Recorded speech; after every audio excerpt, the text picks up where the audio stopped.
Chapter 1001 The miserable young boy Yiwu. The golden sunset makes Baoqing, a city with an area of more than 500 square kilometers and a population of over 10 million, exceptionally beautiful, even along the edge of the city.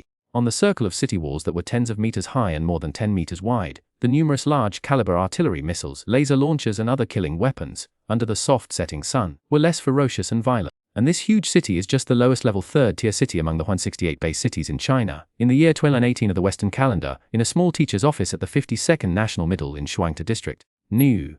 You will graduate in 1 year, but you are still only a junior warrior apprentice. If you continue like this, after you graduate from high school, no military school or martial arts school will recruit you. What will you do then? The good teacher Lu said with a sincere face. In front of him, standing with his head lowered, was a boy of about 16 years old. The boy was over 180 meters tall, and his tight short-sleeved t-shirt revealed a body of tight, yet not bloated muscles. Coupled with that extremely fair and handsome face and those smart big eyes, if it were 200 years ago, he would probably be easily given beautiful titles such as male god and great beauty. However, in this era where force is respected, Yiwu could not escape the ugly nickname of useless pretty boy no matter where he went. Seeing Yiwu saying nothing and looking sincere in learning, teacher Lu sighed silently in his heart. When he entered the first year of high school, this student not only had the strength of a junior warrior apprentice, but his combat skills far surpassed those of his classmates. At the time, he thought he had picked up a treasure. Perhaps during my lifetime, I will be able to train a student to become a formal soldier before he graduates from high school. Unexpectedly, the strongest students in the class are now striving to become advanced warrior apprentices, while the student whom he had the most confidence in is still standing still, with no improvement in strength. I don't know how many times I have had this kind of conversation in the past year, but it still has no effect. Thinking of Teacher Lu felt particularly powerless. He waved his hand and said, "You go back first! Remember to practice less of those outdated martial arts. Ancient martial arts such as Bajiquan should have been eliminated long ago. Find a way to increase your strength and speed. These are the right way." Yiwu, who suffered 10,000 points of critical damage again, saluted respectfully to Teacher Lu, then quietly left the office and walked out of the school. Although he was severely reprimanded, Yiwu was still full of respect for his head teacher, Mr. Lu, the old man who was about to retire. After all, in the 52nd National Middle School, there were only a handful of such responsible teachers. Just like its ranking, the No. 52 National Middle School in Xuanhuan district is considered to be the worst among Baoqing City, a third-tier base city in China with a population of over 10 million, with an old campus and weak teaching staff. The students were mostly children of workers, small vendors and clerks, or orphans like Yiwu. As for students from wealthy families, they would never come to such a rubbish school. He also accepted the advice from Teacher Lu very humbly. He had long understood that without strong physical fitness, no matter how good the martial arts were, they were just for show. But for an orphan like him, who had to rely on the country's compulsory education to avoid dropping out of school, and could barely survive by relying on the monthly minimum living allowance sent by the government, practicing cultivation was really too lucrative.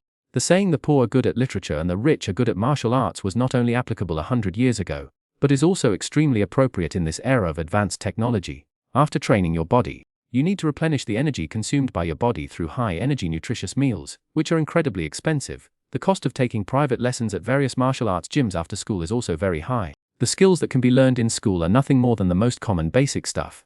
If you want to learn better skills, you need to pay high tuition fees to major martial arts schools. Each of these was a huge problem for Yiwu. While those useless classmates were practicing various higher-level techniques, he had to practice the common techniques taught in school and the ancestral kung fu that had long been eliminated. It had been a while since school was over, and the once noisy campus had become quiet. Yiwu, who had just walked out of the teaching building, saw two schoolgirls running towards him playing and joking. The young and pretty face, the snow-white and tender thighs that seemed to be shining with a moving luster under the short skirt imitating a Western-style school uniform, which made Yiwu's young heart slightly restless. But in order to look cool, Yiwu still walked past the two schoolgirls with an expressionless face. When passing by, the charming girl's body almost made Yiwu's heart drift. Xuanhuan, look, that's Senior Yiwu. Is he handsome? A few days ago, I saw him fighting with someone else and he defeated him easily by himself. The combination of two intermediate warrior apprentices is really amazing, one of the long-legged schoolgirls said excitedly to her companion beside her.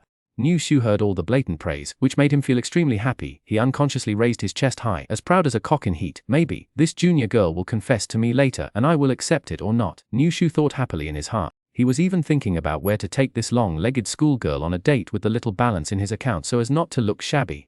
Suddenly, he was hit by an even crueler fact, which brought him to the bottom.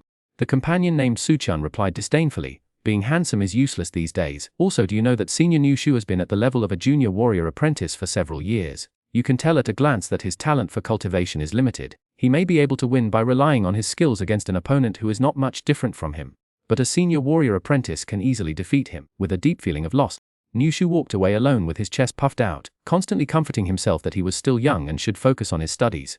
But I don't know why, that flying skirt and those snow-white thighs have been lingering in my mind. No matter how I try to drive them away, they always stay in my mind. Damn it, spring has passed and now it's summer. The 16-year-old boy was filled with inexplicable emotions. Chapter 2. The stubborn boy Niu walked out of the school, which was a bit old but still relatively quiet. When he approached the school gate, the world outside the school suddenly became extremely lively. Looking around, all you can see are tall buildings, the top of which has reached the clouds.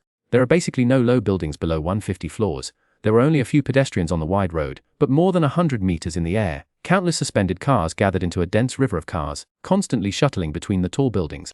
In the low air between 10 and 100 meters below, a large number of teenagers of similar age, riding on flying skateboards, flew far away in an instant, shouting in group. But the most eye-catching thing was a Geely company's latest maglev car parked directly at the school gate. The driver of the car was so arrogant that he blocked half of the school gate, but the security guards at the school gate just pretended not to see it.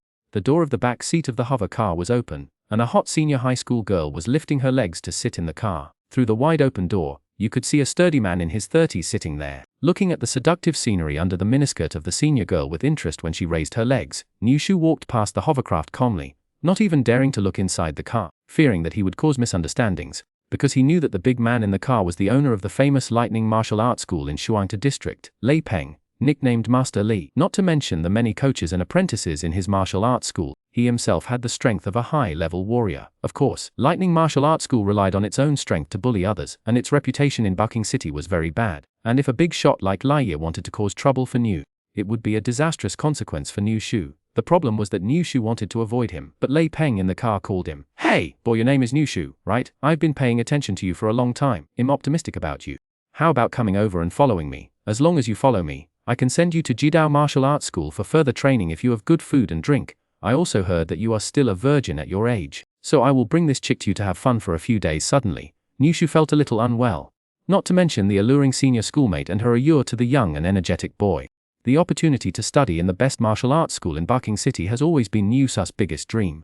But he remembered the oath his grandfather had made him swear before he died. He must never join an organization like the Lightning Martial Arts School and must be an upright man.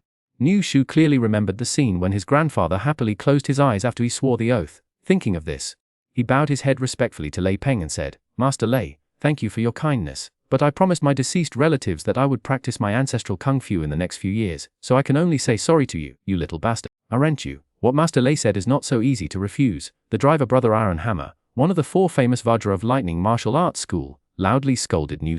Lei waved his hand indifferently.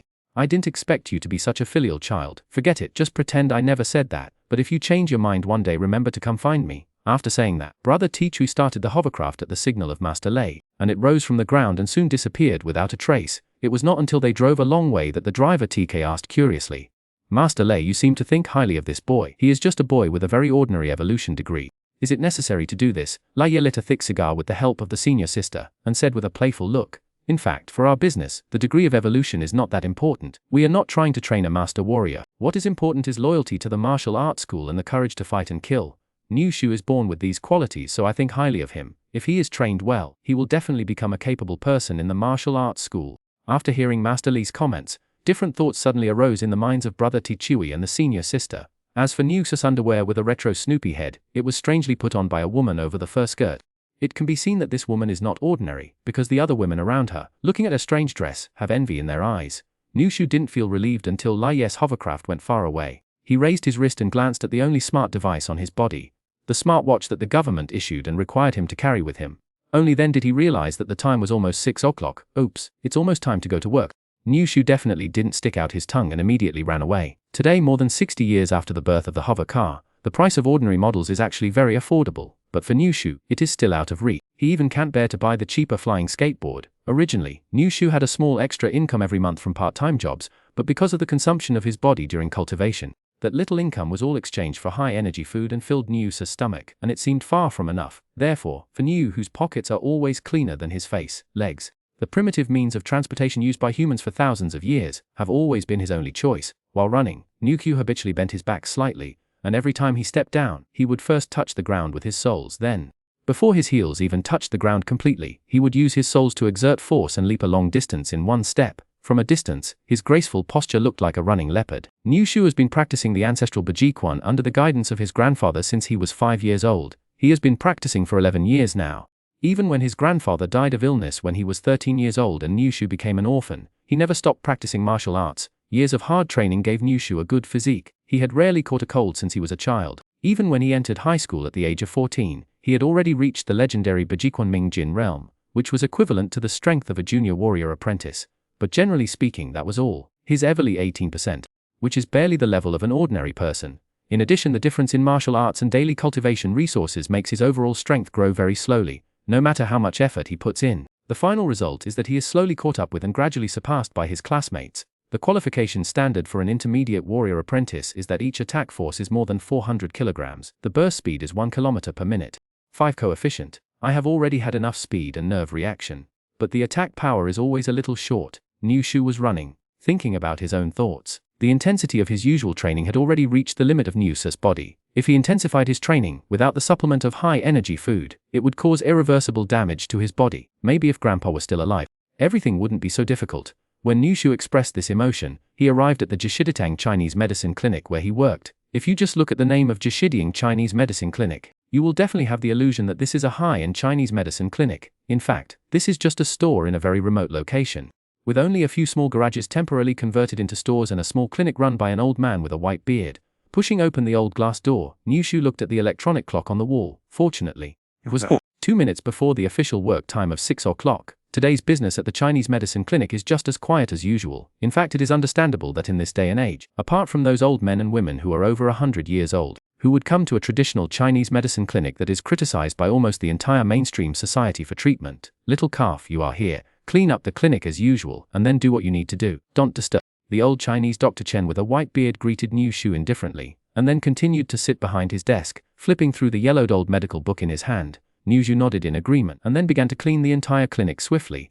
He had started this kind of work 3 years ago and had become extremely skilled at it. Niu has always been very grateful to the old Chinese Dr. Chen, who seems cold but has a kind heart. If it weren't for his kindness, who would have hired a 13-year-old child to do odd jobs 3 years ago? In just half an hour, Niu cleaned the entire clinic very well, which meant that his work was basically completed. However, he had to wait until 18:30. Chen closed the clinic before he could leave. Niu found a stool and sat down against the wall, picking up the acupuncture book he had not finished reading last time and continued to read it. After being exposed to it for a long time, Niu also felt that the rumors circulating that traditional Chinese medicine was outdated and useless were not credible at all. At least every night after finishing his practice, he would apply acupuncture to his body according to the method in the medical book, and his tired body would feel much more relaxed. So in 3 years, he had read all the medical books here that were a head taller than him. The old man and the child sat there until 8:30, and as usual no patients came. Just as Niu was about to get up and close the door, Dr. Chen called him. The bag of antibiotics at the door has expired. Take it away and deal with it when you leave also. There is said to be a thunderstorm in the evening. Remember to go home early. After that, Dr. Chen walked out of the door leisurely and walked towards his home. Niu also closed the door neatly, picked up a bag of antibiotics at the door, and walked towards home. He planned to throw these antibiotics into a trash can 2 blocks away. The reason for this was that it would be very embarrassing if people found out that Jishiditang, which has always claimed to use absolutely traditional Chinese medicine, added a large amount of Western antibiotics to traditional Chinese medicine. Niu actually understood the actions of Dr. Chen, and there was nothing he could do about it. There were ferocious mutant beasts everywhere outside the city, which had made the task of picking herbs, which was previously very easy, extremely dangerous. Apart from collecting some very common herbs in parks around the city, a large number of Chinese medicinal materials have long been inaccessible, at least for Dr. Chen, an old Chinese doctor who can barely walk properly.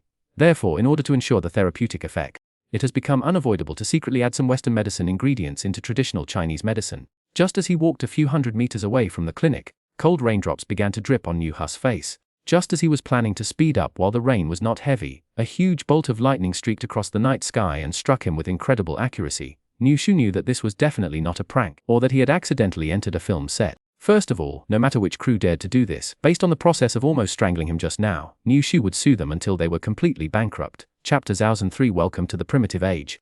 The severe pain in his neck, the strong feeling of suffocation woke Niu up from his coma. When he opened his eyes, he immediately saw an extremely horrifying scene. Very close to him, a sturdy man with colorful camouflage painted on his face and only a fur skirt around his lower body was pulling hard at the rope tied to the ancestral jade pendant around his neck.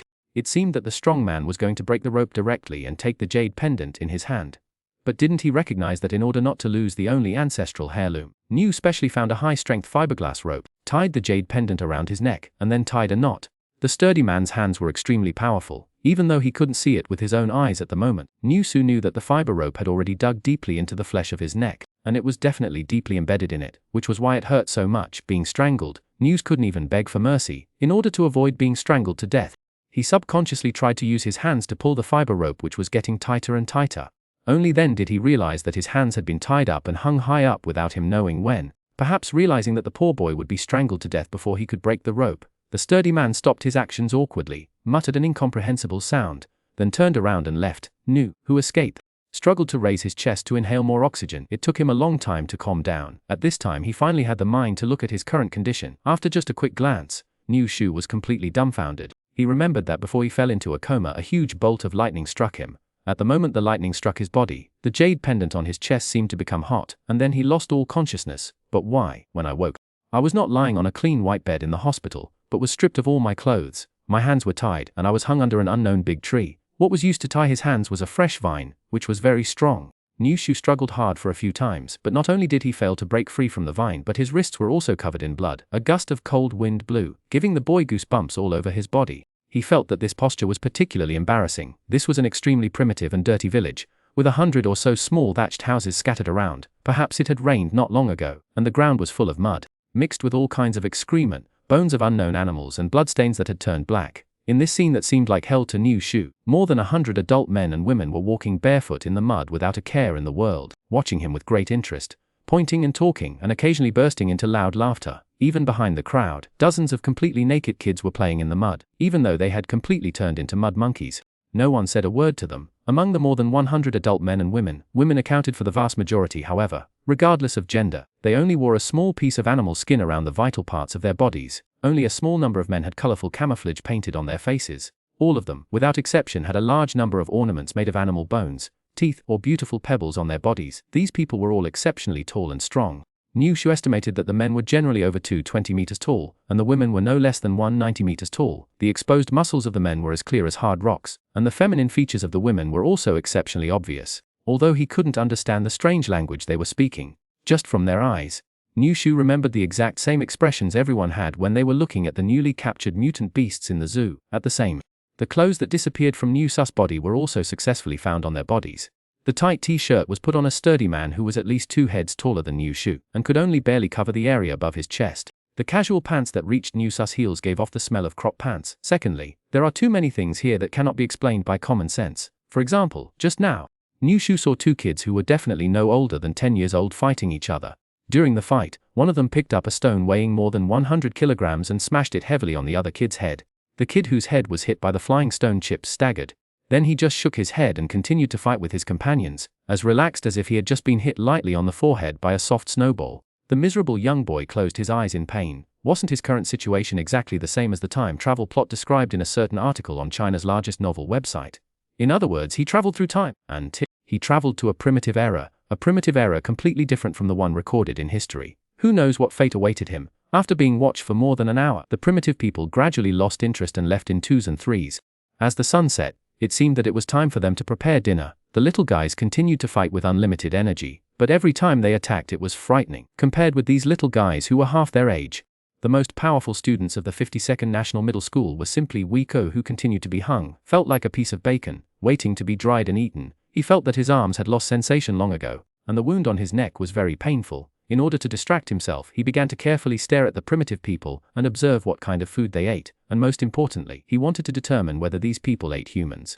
The result of the observation was disappointing. The food of these primitive people was not rich but very poor. The few pieces of fresh meat were strung up with branches and roasted by the fire, in order not to waste any meat. They even scraped the meat bones cleaner than dogs. In addition to fresh meat, they also have some beautiful looking fruits, but there are not many of them. So Yiwu came to a conclusion. This was a primitive tribe that was seriously lacking in food. It seemed that the final outcome of his more than 100 kilograms of meat with skin and bones would not be so wonderful. Chapter 4 Life is like a play and it all depends on your acting skills. The roar of the beast had an indescribable sense of barbarity to the ears of Yiwu, who was shivering with cold. Several adult primitive men lit more than a dozen bonfires at the entrances and exits of the village and in the middle of the village. The blazing flames illuminated the surroundings. During this time, Yiwu shouted loudly to these primitive people several times, trying to communicate with them properly, even if he could get them to let him go and put him down. It would be better not to be hanging like this. Although he knew that the chances were extremely slim, what if he succeeded? It was obvious that the primitive people didn't understand what he was saying at all. They just looked up at Yiwu and then lowered their heads to continue their work, just like the vendors in the market who looked at the rooster that was about to be slaughtered. Yiwu's first effort to survive was ignored. Most of them kept looking out of the village entrance, as if they were anxiously waiting for something. Soon after, the women who were preparing food in the huts also walked out of the huts after processing the little food and joined the group looking out towards the village entrance. The atmosphere inexplicably became tense, and those little kids covered in mud became obedient in this atmosphere. They followed different women and looked at the dark night outside the village entrance. After about an hour, there was finally some movement outside the village entrance. Under the illumination of dozens of torches, a large group of strong primitive men walked into the village. There were about 100 of these strong men, and the weapons they carried in one hand were very simple, usually stone stars, or even a thick stone pillar. A thick stone pillar weighing more than 200 kilograms was easily lifted by its owner in one hand. Occasionally, you would see a short knife that seemed to be made of bone, which was solemnly inserted into the animal skin belt around the waist by its owner. On their shoulders they carried huge prey, the largest of which required 4 people to lift together. If it weren't for the familiar nose and tusks, Yiwu would have been sure that this prey weighing thousands of pounds was a wild boar, not an almost grown elephant. The rich prey made the women and children who had been waiting for a long time cheer, which meant that they would have abundant food for a period of time in the future. However, when a primitive man covered in blood appeared in front of them, the cheers suddenly stopped. After the strong man was carefully placed next to the fire, the woman who had put Yiwu's shrubby underwear outside his leather skirt rushed over crying. One of the primitive men, who was carrying a simple stretcher, pointed at the huge wild boar and spoke to the other primitive men who stayed behind with an excited expression. A complex expression of surprise, anxiety, grief, etc. suddenly appeared on the faces of the primitive people who stayed behind, who was completely forgotten for the time being, vaguely saw the general situation. These strong men who just returned should be the hunting team of this small tribe. Today, the hunting team harvested a rare giant wild boar. At the same time, a big man in the tribe was seriously injured. With the light from the fire, Yiwu could see that the injured primitive man was seriously injured. His left hand was broken at the elbow, and the lower half of the arm had long disappeared. In addition, there was a long wound from the chest to the lower abdomen. Although it was covered with a thick layer of crushed plant mud, blood still continued to seep out from under the plant mud. After working a Chinese medicine store for several years, Yiwu realized that if nothing unexpected happened, this primitive man would be in trouble. Even in 2118, when medicine was advanced, such injuries had to be sent to a large hospital in time for treatment. In this primitive era, how could there be such things? Not to mention anything else. The various complications from the wounds alone could easily cost this strong man his life. However, Yiwu accidentally saw a plastic bag that was casually discarded outside a hut. He remembered that it should contain expired antibiotics that were to be disposed of. The motivation to survive quickly gave Yiwu a bold idea. Maybe he could try to see if he could save the strong man with these expired antibiotics. He knew that the success rate of doing so was not high, but if he gave it a try, no matter what the result was, it would not be worse than the current situation. But before that, he had to solve a huge problem: how to fully express his meaning to these primitive people who did not speak the same language, and convince them. It's time to show off my superb acting skills.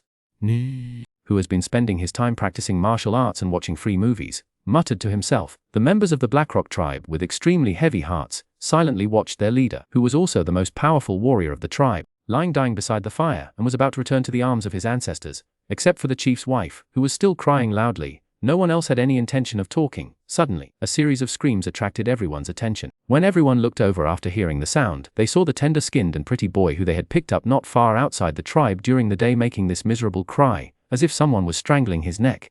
Then, the pretty boy opened his mouth and seemed to have swallowed something. He looked refreshed. If his hands had not been tied at this moment, he would have pounded his chest hard to show his strength. The pretty boy performed this action over and over again. After several times, a woman asked everyone in a very uncertain tone, "Is he trying to tell us that he has a way to save the leader? Maybe. Why not let him try? If it doesn't work, just kill him in advance and sacrifice him to the ancestors."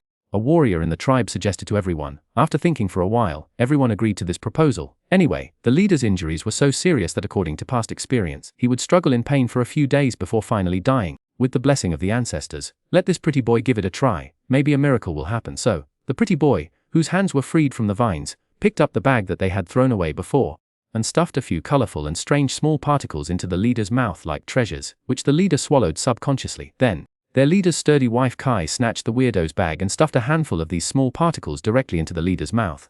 She cursed indignantly. "What's the point of eating so little? As long as you cure Ku, the Blackstone tribe will not give you a reward. Why are you being so stingy? Everyone nodded in agreement when they heard this. This pretty boy from some unknown tribe was not as generous as the warriors from the big black stone tribe. Chapter 5. What a big pig thigh. Niu felt very bad at this moment because he felt that he was dead. Normal people only take 1 pill of antibiotics 3 times a day. But the tough woman who put her slippery underwear on the outside of her fur skirt stuffed a handful of them directly into the wounded man's mouth, at least dozens of pills. It was a miracle that the seriously injured man did not foam at the mouth. As for whether the man could survive, Niu no longer had any hope. The miserable young man is now thinking about what he should do before being killed so as to show his bravery and fearlessness, and to appear less aggrieved. After feeding the injured primitive man antibiotics, the other primitive men did not continue to hang him up, but locked Niu in a small hut. There was nothing in the hut except a pile of relatively dry straw. A primitive warrior carrying a huge stone pillar was guarding the door, completely destroying the boy's hope of escape. Niu really didn't think that he, with the fighting power of a barely high-level warrior apprentice, could escape from the hands of this primitive guard. Niu was locked up in the small hut for 2 days. During this period, apart from the strong man who was guarding him, who threw in a few black fruits and a bamboo tube of clean water, there was no communication between Niu and him. What Niu did expect was that this ugly-looking little fruit actually tasted surprisingly good, and after eating one every half a day, Niu actually didn't feel very hungry. Thanks to the sturdy strap of the smartwatch on his wrist, Niu was still able to accurately grasp the passage of time. However, the loss of connection to the satellite network on the watch made Niu completely confirm that he had been transported. After 2 days of waiting, Niu's emotions gradually calmed. There were no windows in the hut and he couldn't see the situation outside. However, after 2 days, Niu didn't hear any crying, which meant that the seriously injured man was not dead yet, which was undoubtedly very good news. On the morning of the 3rd day of being locked up, Niu, who was curled up in the haystack and had not yet woken up, was shaken awake by a strong push. After opening his eyes, he found that the primitive man who was guarding him made a gesture to him to follow him. After grabbing a handful of straw and tying it around his waist, Niu followed the primitive guards out of the hut where he had stayed for 2 days, and headed towards the fate that he was about to face. Niu followed the primitive guards, walking barefoot in the small village, and walked straight to the largest hut. Many primitive people leaned against the door of their homes, looking at Niu with strange eyes. He didn't know if Niu was dazzled, but he could vaguely detect some kindness under the ferocious colorful camouflage on the faces of these primitive people. Soon, the two of them had walked the distance of only 200 meters. The primitive guard who led the way stopped at the door and motioned Niu to go in by himself. Niu took a deep breath and walked towards the unobstructed door. After observing everything along the way and the actions of the primitive guards, he had more or less realized that things were developing in a good direction.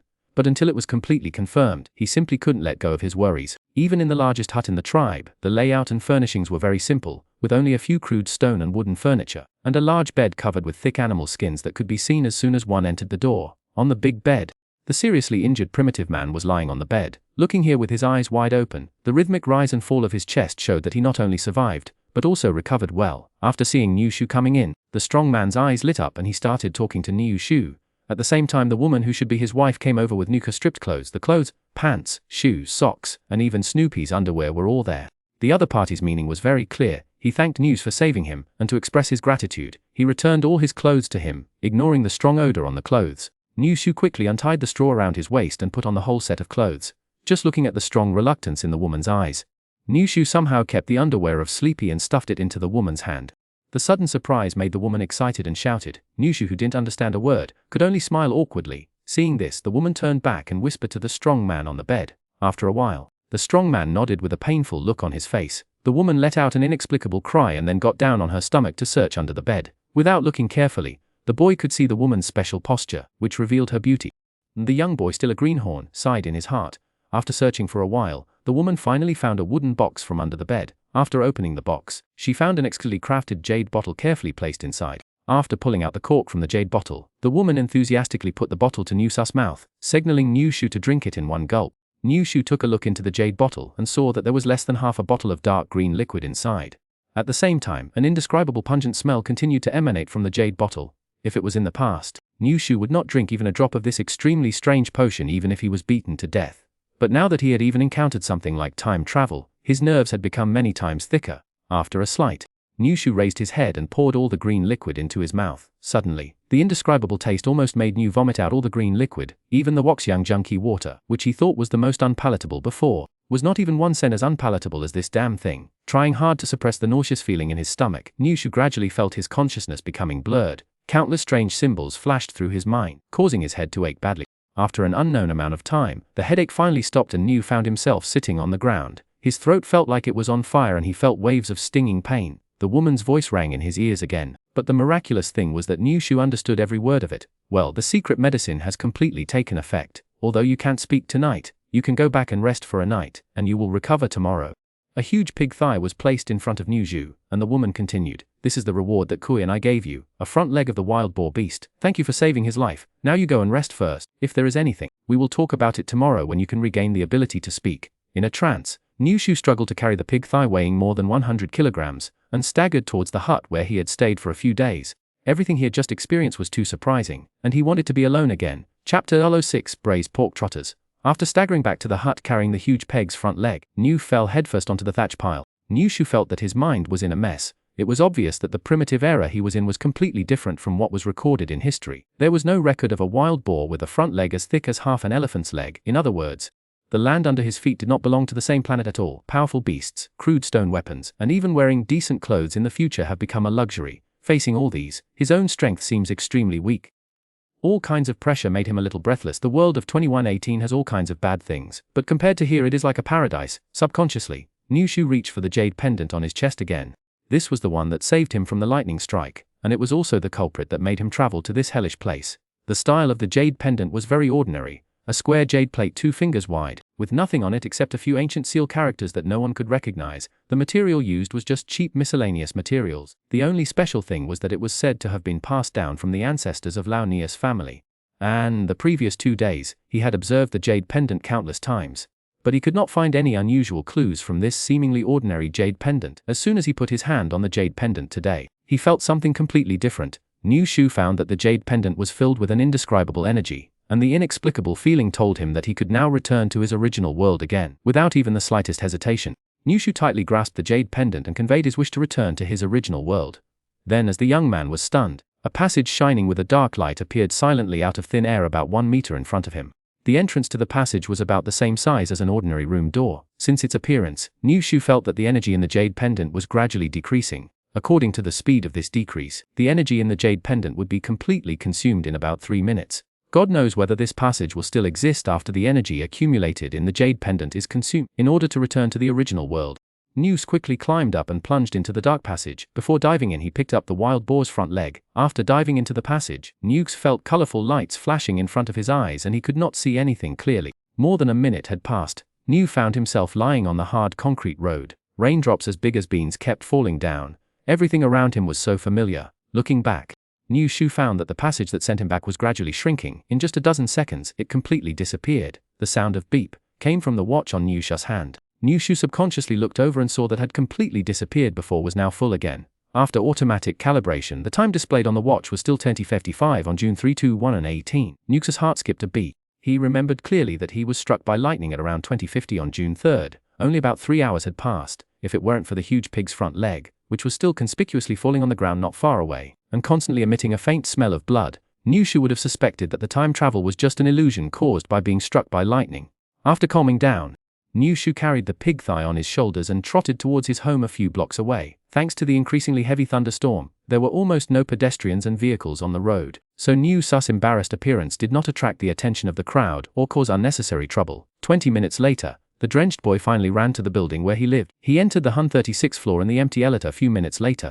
Niu used the watch on his hand to open the door of the room and walked into the small suite of more than 20 square meters, his only home in the world. He suddenly felt relaxed. This house is the only property left to Niu by his grandfather who had died several years ago. It is precisely because of this house that Niu did not have to be sent to a government-run welfare home before he came of age. Compared with other people who already have a full set of smart appliances, Niu's home is unusually simple. Apart from a hard bed, the rest of the home appliances are all outdated. After soaking in the cold water for half an hour and changing the water several times, Niu finally felt that his whole body was clean. At this time, Niu began to prepare his late dinner, looking at the huge pig's front leg in front of him.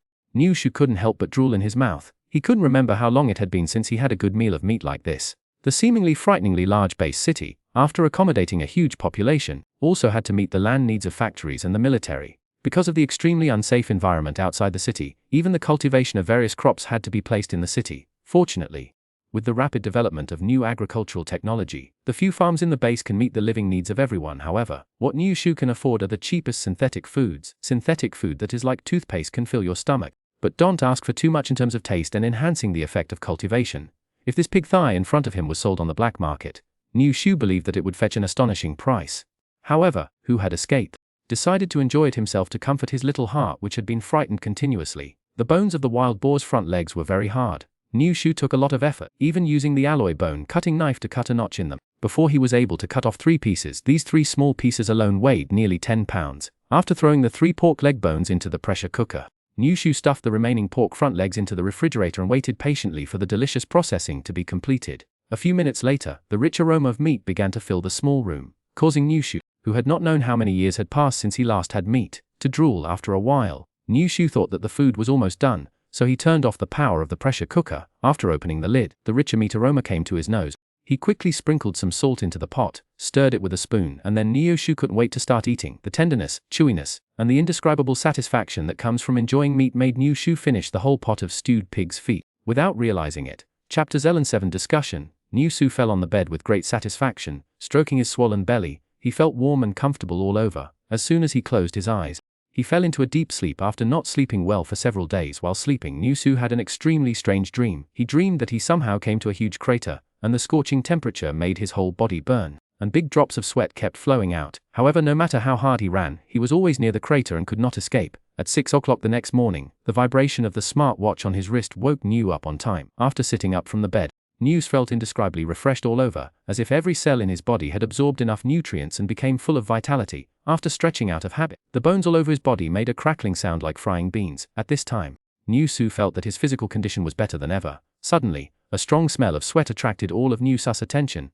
He quickly looked down and found that after a night of sleep, both the sheets and the quilt were completely wet with his sweat. What surprised him even more was that his body was covered with a layer of sticky tar, which made him look extremely disgusting. Confused, Niu Shu had to wash himself thoroughly in the bathroom to get rid of the tar. By the time he threw all the sheets and quilt covers into the outdated laundry, it was almost 7 o'clock. After pinching his nose and squeezing a tube of green toothpaste, like synthetic breakfast, into his mouth, Niu dug out a few homemade lead bags from under the bed. He then tied the lead bags, which weighed over 100 pounds in total, to his legs respectively, and finally covered them with his wide trouser legs. Since he was a child, Niu Shu has been insisting on this kind of weight training at the request of his grandfather. However, in the past 3 years, he had to cancel this kind of training because his body could not keep up with the nutrition.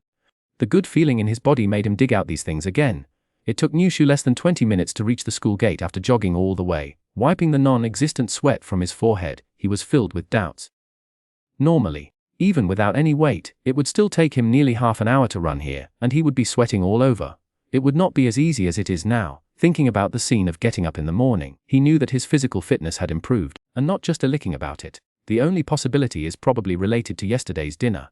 Thinking of the many pork front legs left in the refrigerator, Niu Shu's breathing became a little rapid. It seemed that he had found a good way to make himself stronger quickly. With a good mood, Niu Shu walked into the classroom of Class 3, Grade 12. Many people had already gathered in the classroom, and they were almost divided into 2 groups, surrounding a man and a woman. They surrounded them like stars surrounding the moon, and the couple was obviously enjoying this feeling. The man is Xuanhuan and the woman is Qin Nae. They are both the strongest in their class and the only 2 intermediate warrior apprentices. It is said that Xuanhuan has 1 foot on the threshold of advanced apprentices and may break through at any time. The sound of Niu Shu pushing open the classroom door attracted everyone's attention, but after seeing who was coming they immediately turned their eyes away like a plague. To be precise, Niu Shu was directly ignored by his classmates. Niu Shu had gotten used to this kind of encounter in the past year or so. They were just some small-time people who were as mercenary as their parents. When he entered high school, he was the strongest in the class, and he was also sought after by these people. Later, because his strength grew slowly, and because he was an orphan, he was soon abandoned by these people. If Niu Shu had not had good fighting ability, he would have been bullied by these people. Niu Shu sat down in the most remote seat in the classroom and dozed off. Therefore, he did not notice Qinna's curious eyes looking at him, nor did Xuanhuan, who was secretly paying attention to Qinna from time to time, get angry when he found that his lover was peeking at others. The morning classes were all boring cultural classes. The irresponsible teacher held the textbook and read slowly from it, not caring whether the students were sleeping or having sex. If it were in the past, Niu Shu would definitely sleep until lunchtime, but after last night's rest, he was so energetic today that he lay in bed for half a day without feeling sleepy at all. He simply found a clean textbook and started reading along with the boring teacher's reading. Unexpectedly, the cultural subjects that once seemed like a mystery now seemed quite simple. After reading it once, he was able to remember more than twice as much. Damn, I'm going to be a top student, Niu Shu thought absent-mindedly while holding the book. This situation must have nothing to do with the pork leg eaten yesterday. The main reason is probably related to the strange green liquid that was drunk in the primitive era. Subconsciously, Niu Shu carefully looked at the jade pendant on his chest. The primitive error that this treasure could connect to was much more magical than he had expected. During the rare learning process, the morning's cultural classes passed quickly. The meal didn't taste very good either, but after the free lunch, Niushu finally waited for the afternoon martial arts training class. For the National No. 52 Middle School in Xuanhuan District, there is no dedicated practice room at all. The tables and chairs in the school auditorium were emptied, and some old spring mattresses were placed in the room, which is considered the practice room shared by the whole school. So when Niushu and others put on loose training clothes and appeared in the auditorium, more than 700 people from the entire second grade appeared here at almost the same time. They will be divided into areas according to their classes, and each will have their own instructor to guide them. The homeroom teacher, Mr. is the martial arts instructor of class 3 in grade 12. After changing into a set of military-style instructor uniforms, Mr. Liu, a retired, no longer looked like a kind and gentle man. His originally dim eyes were now filled with a cold look full of murderous intent. The basic martial arts that can be taught in high school, as well as the common training methods, were taught as early as the first year of high school. From the second year of high school, students practiced more on their own, and then the instructor pointed out the deficiencies in their practice. So after the roll call, everyone dispersed to train. Niushu did not find a secluded corner to train alone as usual, but walked towards the fist strength tester in the middle of the auditorium. In today's physical condition, he is confident that he can punch with a force exceeding 400 kilograms at a time, that of an intermediate warrior apprentice. But before he took a few steps, Xuanhuan, a classmate, and several classmates blocked Niu Su's way with grim smiles on their faces and threw a towel frivolously at Niu Su's feet. Xuanhuan said, "Student Niushu, I want to learn from you." Chapter 008 A Comeback. Discuss. Niushu looked at the white towel thrown at his feet, a little absent-minded. It is very common for classmates to compete with each other. But this usually happens when they are at the same level. Otherwise, a fight with a huge difference in strength is not called a competition, but a one-sided beating. Logically speaking, a master like Xuanhuan who was about to break through to the advanced warrior apprentice level should not spar with a junior character like Niushu. However, from the unfriendly expressions on the faces of Xuanhuan and the others, it can be seen that they were obviously here to cause trouble on purpose, just to teach him a lesson under the pretext of sparring. Niushu didn't know the reason for all this, but his difficult life experiences in the past few years made him understand one thing: some people want to make trouble for you, maybe just because of a ridiculous reason, or no reason at all. Faced with this kind of situation, Niushu always fought back fiercely. Even if he couldn't beat the opponent, he would bite the opponent hard and make the opponent feel very painful. Before you want to bully him next time, think carefully about whether you can bear the consequences. Without saying anything, Niushu looked at Xuanhuan and the others and nodded, which was considered as his agreement. As early as when Xuanhuan led his men to block Niushu, he attracted the attention of everyone in class 3 of grade 2. After they found out that they were going to have a competition, they immediately surrounded them. One was the most advanced master in the class, and the other was a tough guy who could beat ordinary mid-level warrior apprentices in actual combat power. The competition between the two was undoubtedly a drama worth looking forward to. Even the students and teachers in other classes turned their attention to this side. The head teacher, Mr. Liu, was originally whispering something with the teacher of the next class. When he saw Xuanhuan and Niushu were about to fight, he cursed them and hurried towards the crowd. He intended to stop this unfair competition because in his eye, although Niushu had a certain advantage in skills in this low-level competition with his ancient martial arts, he was far behind in terms of strength, speed and reaction, so there was no need for a competition at all. However, when he hurried over and was still a dozen steps away from the place where Xuanhuan and others were confronting each other, he heard what Xuanhuan said. He stopped hesitantly, and finally decided to let them fight. This student Niushu was going to give him some stimulation and motivation. After Xuanhuan dismissed several followers who were pretending to be powerful, he raised his chin to Niushu and said, "Niushu, your fighting skills are good. Even 2 intermediate warrior apprentices combined are not your opponent. But I have some unfortunate news to tell you. Last night, I officially broke through to the level of a senior warrior apprentice. So after learning a lesson today, remember to stay away from some people." Having said that, Xuanhuan quickly glanced at where Xuanhuan was, and the warning in his eyes was self-evident. After Xuanhuan confessed that he was already a high-level warrior apprentice, a large group of classmates around him suddenly burst into exclamations. Many of the girls looked at Xuanhuan with increasingly enthusiastic eyes. Even Xuanhuan, who had always had a calm expression, showed an extremely surprised look and couldn't help but look at Xuanhuan a few more times. After Xuanhuan noticed this reaction, he felt more and more that she was the goddess in his heart. She had a very good impression of him and he felt a little flattered. He crossed his arms in front of his chest and said to Niushu in a haughty manner, "Don't accuse me of bullying a junior warrior apprentice like you. He'll let you make the first move!" "What a lot of nonsense," Niushu muttered, then slightly bent his back, and put his hands in the starting position of Bajiquan. He didn't know why Xuanhuan misunderstood that he had feelings for Xuanhuan, the female classmate with eyes on the top of her head. Similarly, Xuanhuan's claim that he was already a high-level warrior apprentice did not cause much fluctuation in his heart. Now he was extremely focused, with only one belief: to defeat the opponent in front of him. If he couldn't beat him, he would make him suffer. However, The class teacher, who was watching the game from the sidelines, slapped his forehead heavily after seeing Yiwu once again making this ugly starting move. It seemed that the conversation with this kid after school yesterday was in vain. In the eyes of all the teachers, this was just an ordinary competition between high school students, with a little bit of jealousy between men and women, so they just let the students do it as usual, without any referee to preside over the competition. "Be careful," Imkami warned loudly. "Come on, he'll let you make the first move." Xuanhuan still maintained his cool and handsome posture. In his opinion, he not only had to win, but also had to win beautifully, and the movements had to be handsome. As soon as Xuanhuan finished speaking, Yiwu launched an attack. He used his legs to leap towards Xuanhuan quickly. At the same time, he mobilized the strength of his chest and waist, concentrated it on his right shoulder, and suddenly rushed over. Since the strength of the two sides was so different, Yiwu did not hold back at all and used the ultimate move of Bajiquan, Taishankao. Under the unprecedented physical condition today, he felt unexpectedly refreshed after using this move. The two were only 5 or 6 steps apart, but in Xuanhuan's opinion, Yiwu had rushed over in the blink of an eye. He had originally planned to use his reaction speed far exceeding that of his opponent to show off in front of the goddess. But why was Yiwu, a useless junior warrior apprentice, so unreasonably fast today? In his haste, he only had time to put his hands in a cross-defense stance before the opponent hit his arm, sending a huge force over him. Many of the onlookers didn't even see what was going on before they saw Xuanhuan, who they thought was sure to win this time, fly back 7 or 8 steps as if hit by a speeding hover car before hitting the spring pad on the ground heavily. After being knocked to the ground, Xuanhuan tried to get up unwillingly, but as soon as his hands supported themselves on the spring pad, he groaned miserably and fell flat on his face again. At this time, the head teacher, Liu, reacted and quickly ran to Xuanhuan's body. After carefully checking him, he breathed a sigh of relief. "It's okay, the bone is not broken. Go back and take some medicine, and rest for another month." Then he stared at Yiwu with shining eyes and said, "Go test your strength, was it now?" Yiwu, who was also somewhat shocked by his own attack power, walked towards the punch strength tester in the middle of the training room. Then, in full view of everyone, he swung his right fist. The young man, who vaguely felt his physical fitness was far beyond expectations, deliberately only used 80% of his strength. After a loud thumping sound, a number of 12 kilograms appeared on the old LCD screen, blinding everyone's eyes. A thought came to the minds of many students. Yiwu, who had been a poor fish for many years, Finally turned over a new leaf. Chapter 09. If you want to be awesome, you'll be struck by lightning. After absent-mindedly comforting the miserable Xuanhuan, Mr. Liu came running over with an excited look on his face. "Good boy, you've got it." He slapped the dazed Yiwu on the shoulder, his face full of joy. Then, under his personal test, Yiwu tested the speed and nerve reaction coefficient 1 by 1, even though Yiwu also deliberately retained a little strength.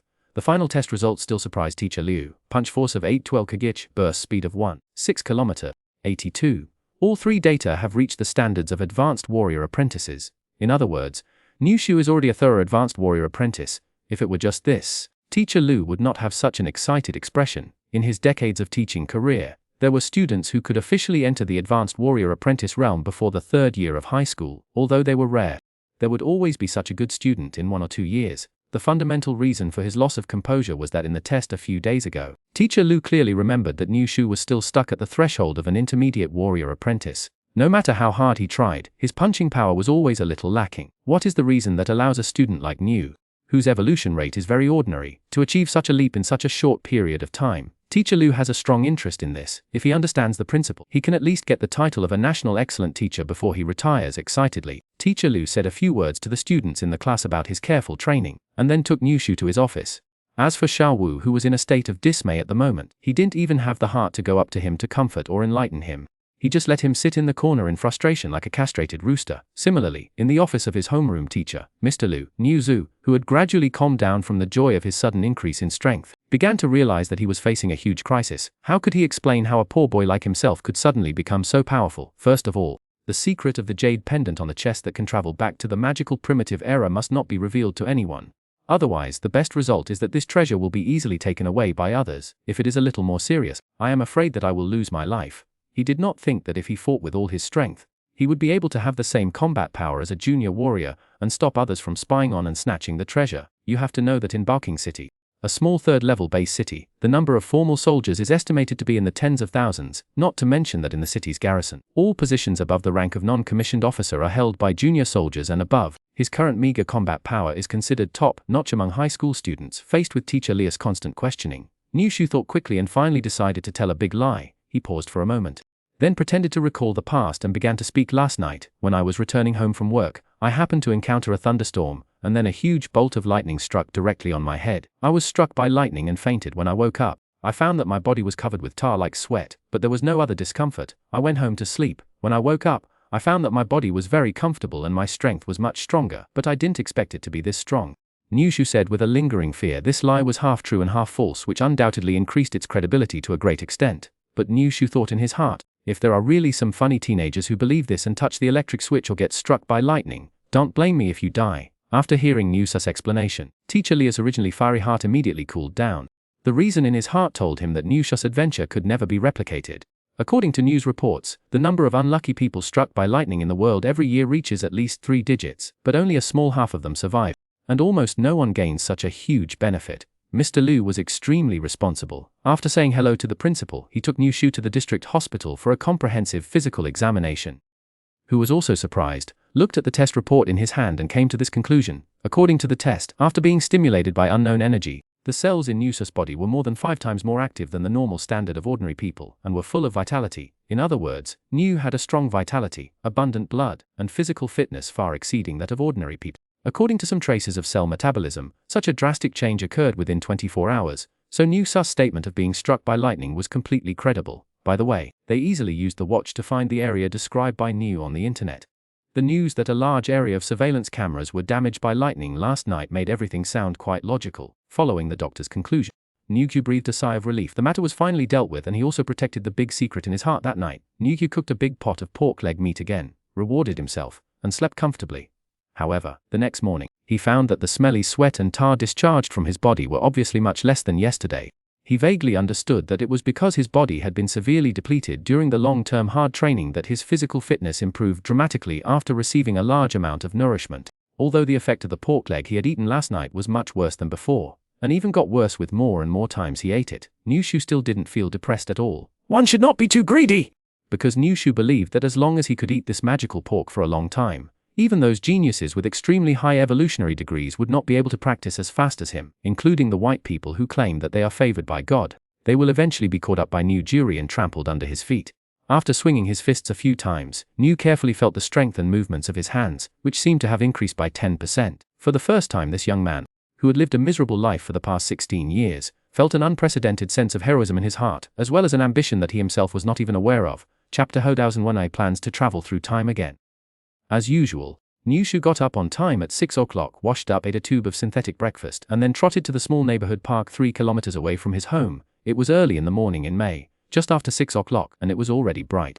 But apart from some old men and women, there were few young people in the park. Niu climbed up the hill on one side of the park with ease, and followed a path to the back of the hill. Suddenly, the surrounding environment became extremely quiet. He accidentally discovered this place more than 2 years ago. Because of the quietness and no one disturbing him, it has been his only choice for morning training for more than 2 years. After practicing a set of boxing to stretch his hands and feet, he used his back to hit a large rock several people high. Every morning he used the Taishankao to hit it 100 times with all his strength, as long as there was no heavy rain or other sudden events. Niu stopped this training subject. If you look closely, you can clearly see that the originally flat stone wall has been slightly dented by the impact. After 100 consecutive collisions, Niu would have felt numbness in his upper body and even a stuffy chest in the past.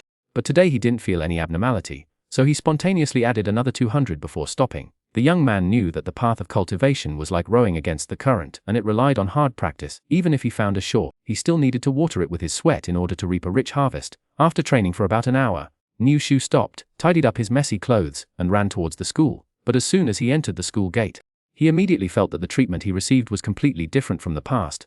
"Good morning, Senior Niu." A sweet-looking junior schoolmate immediately smiled charmingly when she saw Niu and greeted the boy enthusiastically. "Good morning." The boy, who had never been treated like this, replied woodenly and continued to walk towards his classroom. The cheers of the schoolgirls came from behind. "Yeah, Senior Niu greeted me. He has a beautiful and handsome face." Niu heard this and felt that the way the situation this morning was open seemed a little wrong. Was his handsome face no longer a useless pretty boy in their mouths? Shouldn't he be despised and spurned by them? Then, Niu laughed at his own somewhat shameless thoughts. Wasn't such a change what he had been dreaming of? On the way from the school gate to the classroom, Niu met dozens of classmates who took the initiative to greet him. This wonderful feeling finally made him believe that he, Niu, finally became popular. Instead, after entering the classroom, the classmates in the class were not as enthusiastic as the people outside. They greeted Niu awkwardly. After all, they were still minors and did not have the thick skin of adults.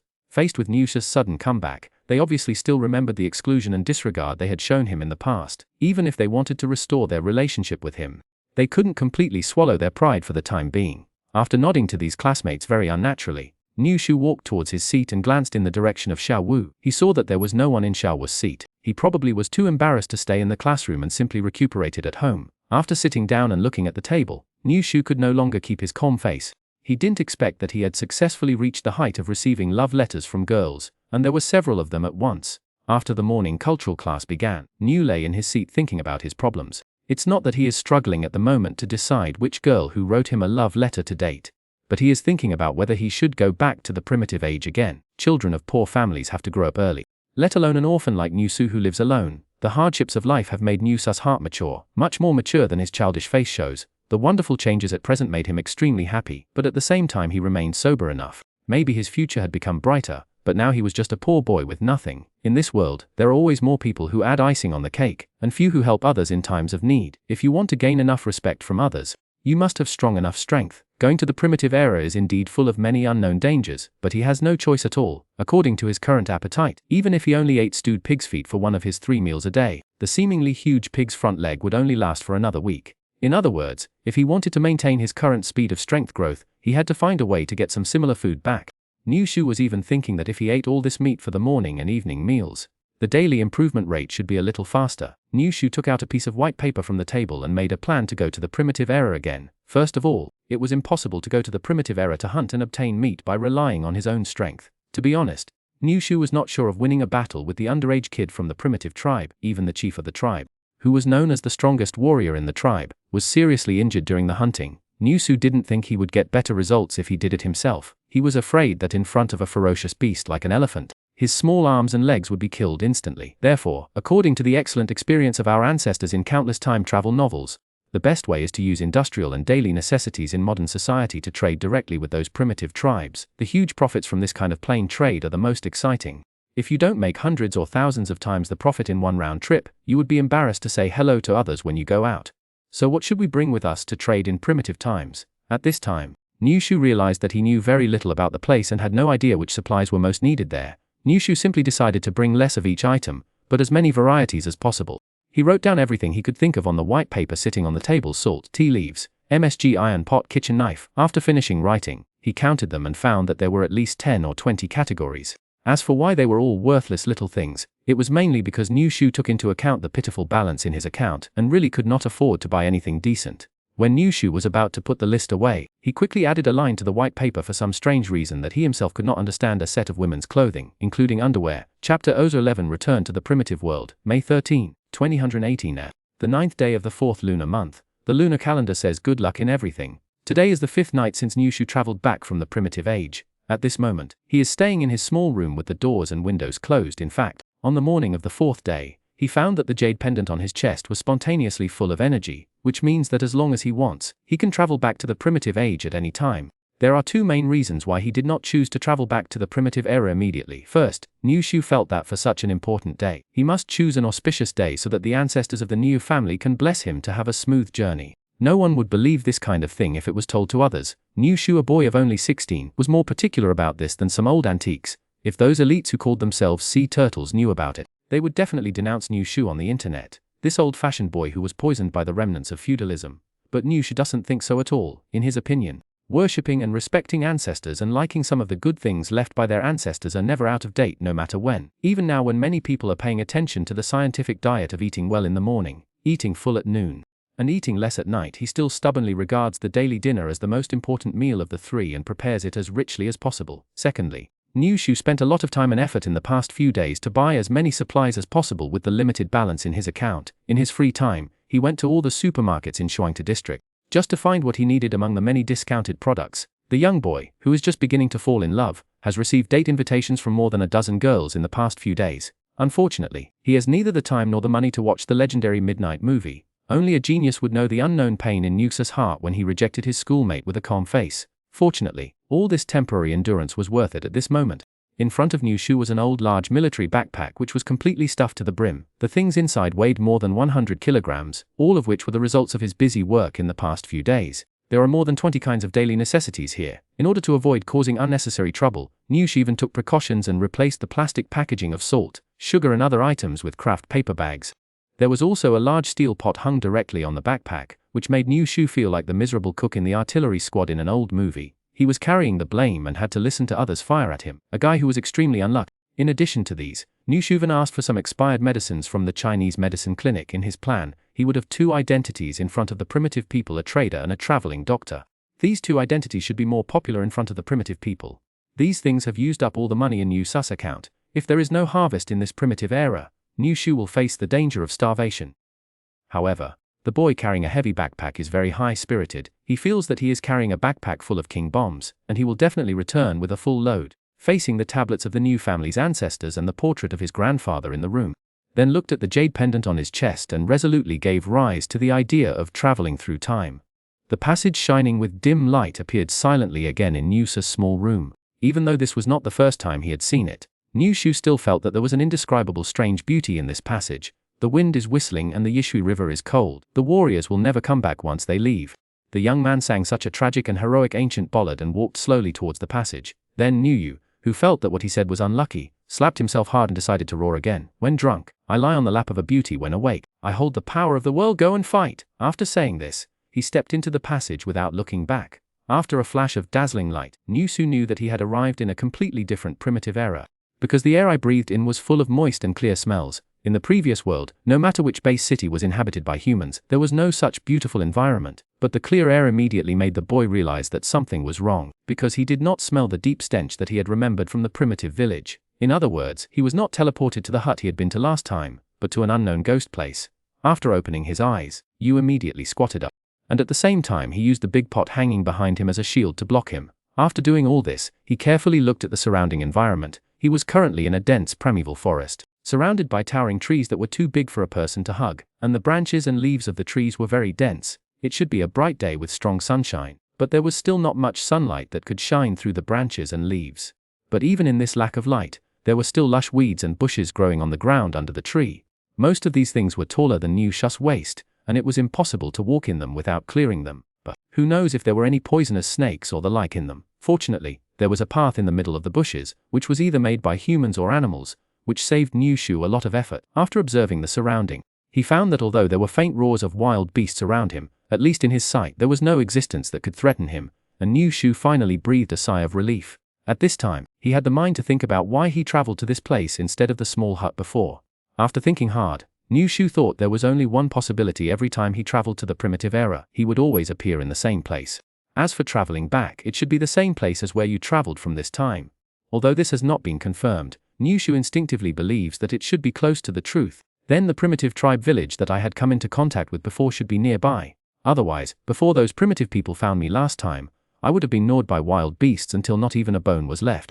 In order to confirm this and leave the dangerous jungle as soon as possible, Xu followed the path in the bushes and started to move towards the slightly higher ground. He remembered that the small village of the primitive tribe should be built on a small hillside. Holding the big pot in his left hand and the bone-cutting knife in his right hand, Xu moved forward cautiously. I don't know if it was the auspicious day he chose today that really made him very lucky, or maybe the primitive people had already driven away all the ferocious beasts here in advance. In short, along the way, Xu saw rabbits the size of Tibetan mastiff and pythons beaten with buckets. Although he was quite frightened, about half an hour later, a small village on a hill appeared in front of him. Chapter 012: The beginning of the first trade. There is a saying in China that goes, a horse will die if it runs too fast.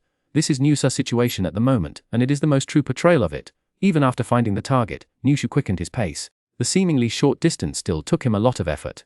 An hour later, Xu climbed up the hill a little out of breath, and walked a few hundred meters forward to the entrance of the primitive village. At this moment, a stone spear as thick as a wrist flew out from nowhere and pierced deeply into the mud at Xu's feet. At the same time, Xu felt a strong murderous aura enveloping him, just like a tiny frog facing a hungry cobra. With no resistance at all. Stop! Who are you and what are you doing in the Blackrock tribe? A loud roar came over. Fortunately, after drinking the strange potion, Xu finally understood what the other party meant. In order to avoid misunderstandings from the poor students, Xu quickly threw the bone-cutting knife and the cauldron in his hand to the ground. In fact, the most fundamental reason was that he did not think that the stainless steel cauldron could block the throwing of the opponent's stone spear. So it was better to express his goodwill and harmlessness. He opened his mouth, and the same fluent primitive tribal language came out of his mouth. Hey, please don't be nervous. I am the itinerant doctor who saved your leader last time. Can't you recognize me after I put on the clothes? After finishing speaking, the young man raised his head with great effort so that the other party could see his appearance clearly, even though he felt a little inexplicably ashamed after saying this. After all, according to the time flow rate of both parties, 124, only 5 days had passed in New Sus world, while almost 4 months had passed in the primitive era. Amid the rustling of leaves, a primitive man with a lot of leaves wrapped around his body slid down from the tree at the entrance of the village swiftly, and Niu Shu finally found the other person's hiding place. What made him even more depressed was that this person was a boy a little younger than him. Thinking of the powerful blow just launched by the opponent, Niu Su's excitement caused by the sudden increase in strength receded like a tide. His little strength was nothing in this primitive era. "Oh, it's you. Last time you left without even saying hello," and the chieftain scolded us warriors who stayed behind, saying that we offended a distinguished itinerant doctor. The primitive boy kept talking. Then he easily pulled out the stone spear that was deeply embedded in the ground, turned around and walked towards the village with Niu, and continued, "Master Doctor, we will definitely treat you well this time, but no one in the tribe has been seriously injured recently, so I'm afraid no one needs your treatment." Niu Shu looked at the tree at the entrance of the village that almost hanged him to death, and answered nonchalantly, "It doesn't matter. Being a traveling doctor is just my part-time job. My main job is traveling business. I brought a lot of goods this time which should satisfy you." He hadn't even finished his words. As soon as he mentioned the word traveling merchant, the primitive boy who was leading the way began to tremble with excitement. This unfortunate child, after taking a glance at the huge backpack behind Niu Shu, suddenly rushed into the village as if his butt was on fire. While running at a speed that Niu Shu was so amazed at, he shouted at the top of his voice, "Everyone, come out quickly. Finally, there are merchants willing to come to our Blackrock tribe. Come out quickly." A few minutes later, except for the hunting team that went out, all the men, women, young and old who stayed in the tribe appeared at the entrance of the village without exception, and surrounded the confused Niu Shu with sparkling eyes, as if they were looking at a rare treasure. After not seeing each other for 4 months, the leader Ku was able to walk briskly, but his half-broken arm silently told Niu Shu about the hardships and difficulties of life in this era. Ku strode out of the crowd, looked at Niu Shu in surprise, and said with a somewhat unfriendly expression, "I did expect that you are not only a famous and skilled itinerant doctor, but also a traveling merchant. However, with your strength, how dare you cross the vast mountains of Luli mountain range? Where are your guards?" As expected of a leader when others were still cheering for the arrival of the merchants, he pointed out the problem directly. Without strong guards, how could Niu Shu, they considered a loser, walk so far in the jungle alone without being dragged away by wild beasts and eaten as a snack? It was only at this time that the other primitive people reacted, and their previous enthusiasm quickly turned into hostility. In fact, Niu Shu was very troubled when he was walking along the way, thinking about how to explain this problem clearly. To be honest, Niu Shu did not think of any perfect explanation. With his own strength, being able to reach outside the tribe was a huge flaw in itself, so he could only keep a straight face and calmly said to Kui, "My Lord Chief, my presence involves some secrets that cannot be revealed to you, but please believe me. I have no hostility towards your tribe, nor do I have the strength to pose a threat to you." Privately, he had already made preparations. As soon as the other party made a move, he would surrender immediately. After 3 days, when the jade pendant was fully charged again, he would immediately escape back. The people around him nodded their heads when they heard what he said, as if they agreed with him. Indeed, an outsider who could easily deal with a woman and a boy could not arouse their sense of crisis. Kui lowered his head and thought for a while before speaking. "Well then, the Blackrock tribe has no intention of prying into your secrets, and will also abide by the common agreement of all tribes and will not attack or bully any traveling merchants or caravans. So now let the Blackrock tribe see what good things you have brought us." Niu Shu breathed a sigh of relief in his heart. Scientific and cultural knowledge is indeed a good thing. Just as it is written in history books, even the most ferocious tribe on the grassland would not target the caravans that came to trade, because it meant the complete severance of the trade route from then on. Niu Shu thought that the more backward and closed the society, the same was true. The primitive era should be almost the same. Now he finally made the right bet. "Because I don't know what you need, I brought a lot of things this time. But the quantity of each thing is not much. If you are not interested, I can bring more next time." Niu Shu put down his backpack and said to the crowd, when he mentioned next time, he deliberately emphasized his tone. Then he took out the things in his backpack one by one, and laid them out on the clean ground in front of him. However, when he had almost taken out all the things, he didn't hear any cheers, and Niu Shu's heart skipped a beat. Could it be that he brought the wrong things and these primitive people looked down on them?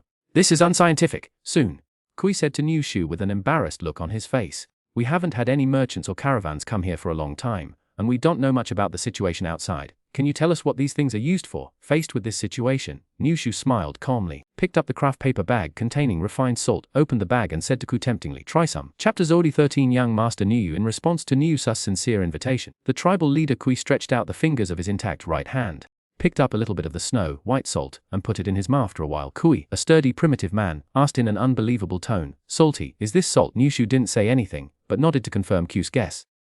Suddenly, "How is it possible? Isn't salt yellow-brown? Even the most expensive refined salt sold by the giant rock tribe is much yellower than this." Faced with such speculation and doubt, Niu Yu easily solved this small. He picked up the brown paper bag and walked around the crowd, allowing these people to pick up a little and put it in their mouths, tasting the flavor themselves. The result was self-evident from the expressions on their faces. Before they could calm down from the shock of the snow-white refined salt, Niusu's evil hands opened the brown paper bag containing the sugar and handed it to the tribal leader again. Kui subconsciously put a little more into his mouth, and this time even his voice turned sweet. What is this? Why is it as sweet as honey when hidden? White sugar. This thing is called white sugar. It can be eaten directly, or added to food like salt.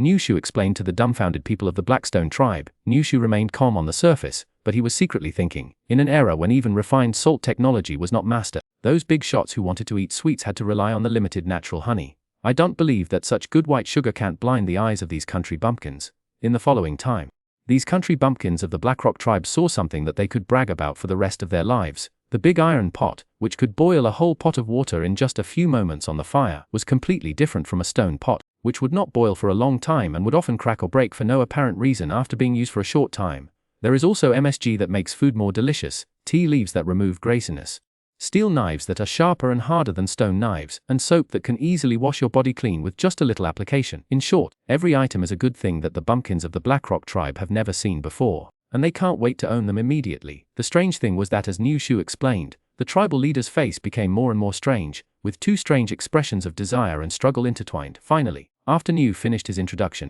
he was completely swollen like a pig's liver. Amid the astonished discussions of the primitive people around him, Niushu finally showed off all the household items he had brought with him. This technological crush, which had been advanced for who knows how many years, finally made him regain some of the frustration he had just felt after being completely suppressed in terms of force. He asked the tribal leader knowingly, "My Lord Chief, what do you think of the things we brought this time? Are you satisfied?" "Very satisfied. Although we haven't had any merchants come here for a long time, based on our experience of trading with nearby tribes, they are all very good things. It must be the most powerful tribe that can produce such exquisite goods," Kui said very sincerely. In his mind, this skinny little white-faced man who looked like a pheasant cub became more and more mysterious. As the leader of the small Blackstone tribe, his knowledge was the strongest in the tribe, but even he had never heard of such high-quality goods. Even among the powerful tribes outside the mountains, those who could produce such amazingly valuable goods at one time must be among the most powerful. The trial of the hair of the tribe, a vaguely heard legend came to Kui's mind, and immediately gave the leader of the Blackstone tribe a glimmer of enlightenment. He felt that he had probably guessed the secret of this pretty boy in front of him.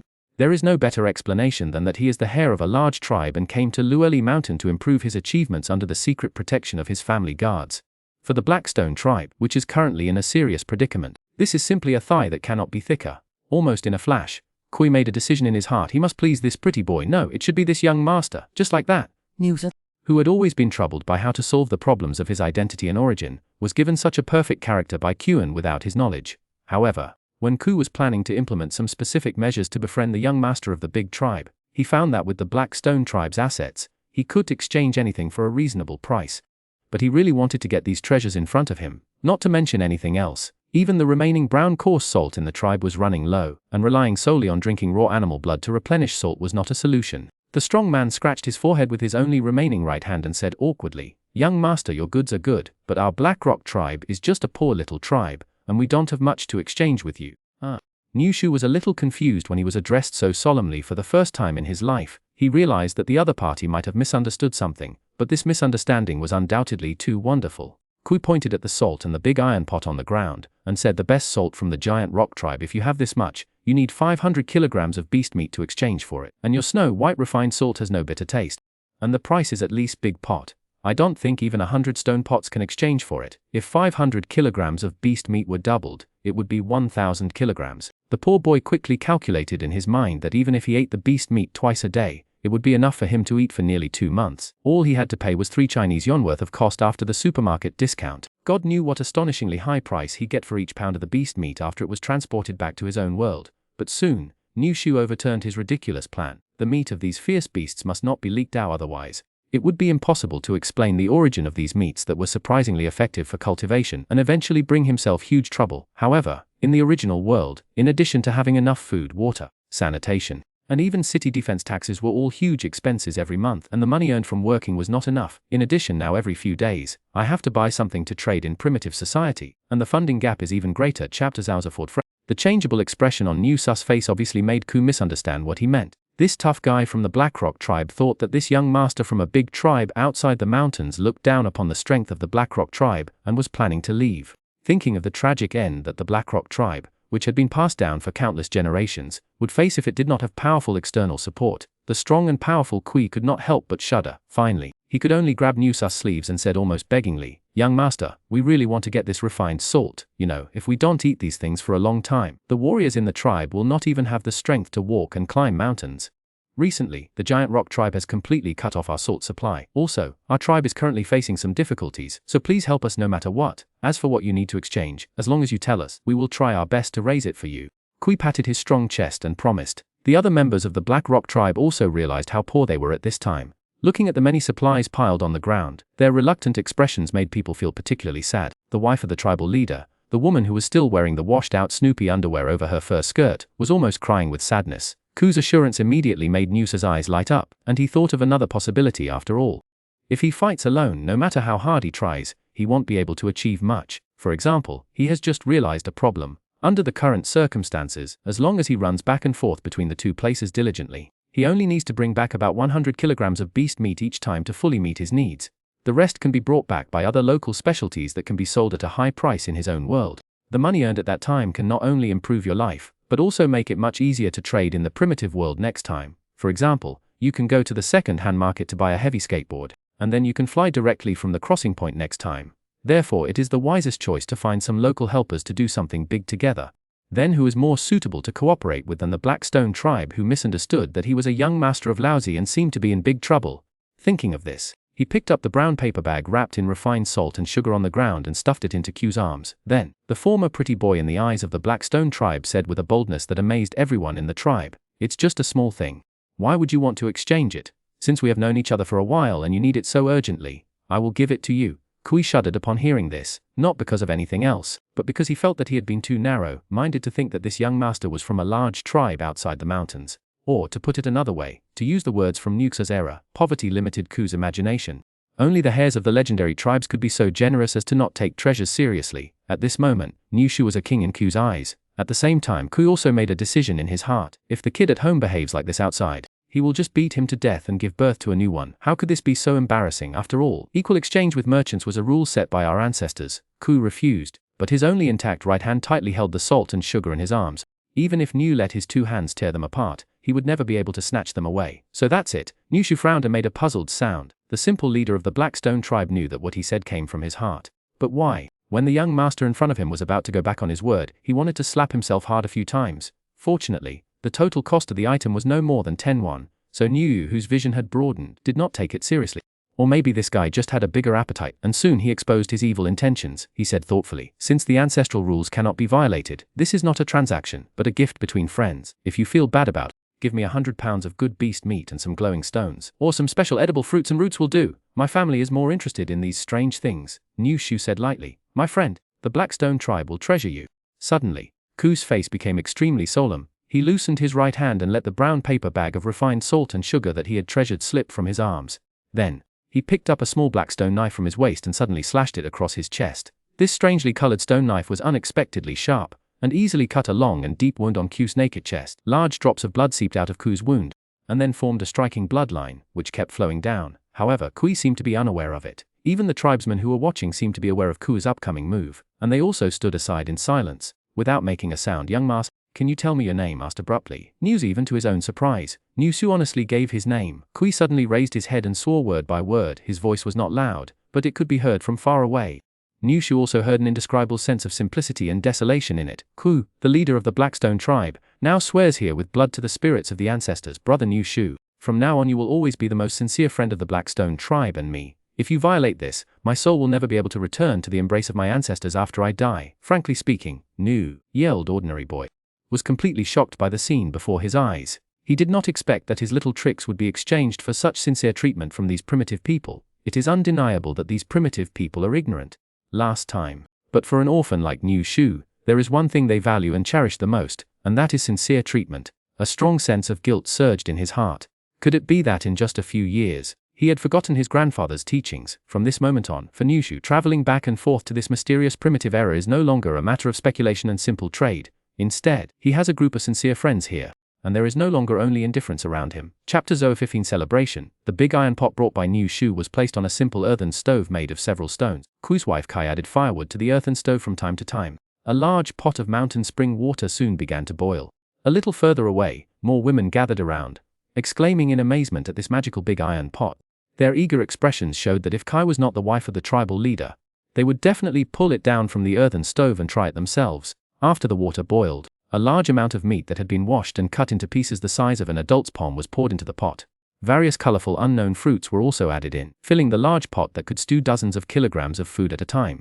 What was unexpected was that with such a bold cooking method, a strong aroma began to rise in the small village in a short while. Yiwu was stunned, and he actually thought that the taste should be good. According to the position of the sun in the sky at this time, the current time is estimated to be around 2 o'clock in the daytime. In order to warmly celebrate the Black Stone tribe and meet such a generous friend as Yiwu, Kui waved his right hand and made a very generous decision, which he thought was quite courageous. Let's celebrate it properly. The way to celebrate was to add a meal at noon so that everyone in the tribe could have a good meal. It was at this time that Yiwu learned from them that because food was not easy to obtain, all the tribes in Luoli mountain range normally only had 2 meals a day. Even when food was scarce, they only ate 1 meal a day, or when winter. It was not uncommon for them to not eat for a whole day. This was also the reason why Yiwu did not find any elderly people in the Blackstone tribe. The Blackrock tribe was surrounded by a dangerous environment, and there were too many fatal accidents. Another reason was that if a cold winter lasted too long and the tribe did not have enough food, the elders in the tribe would spontaneously refuse to eat. It sounds cruel, but this is also the choice that hundreds of tribes, big, must make if they want to survive in the Luoli Mountains. In the Luoli Mountains, all the big tribes like Xuanhuan are like this, not to mention the small tribes like Blackstone. As for eating 3 meals a day, it is a privilege that only a few people in the few large tribes in Luoli Mountains can enjoy, such as the tribal leader, the senior elders, and the most important witch in the tribe. Therefore, Ku's decision to add extra lunch at noon in order to welcome Yiwu was full of sincerity. Excluding the hunting team of about 100 people, the Blackrock tribe's elderly, weak women and children who stayed in the small village, as well as the few remaining warriors, totaled about 200 people. In other words, the total number of Blackrock tribe members did not exceed 400. The food in the big pot was naturally not enough to feed everyone, so in addition to the women also made a lot of barbecue and brought out a lot of wild fruits that Yiwu had never seen before.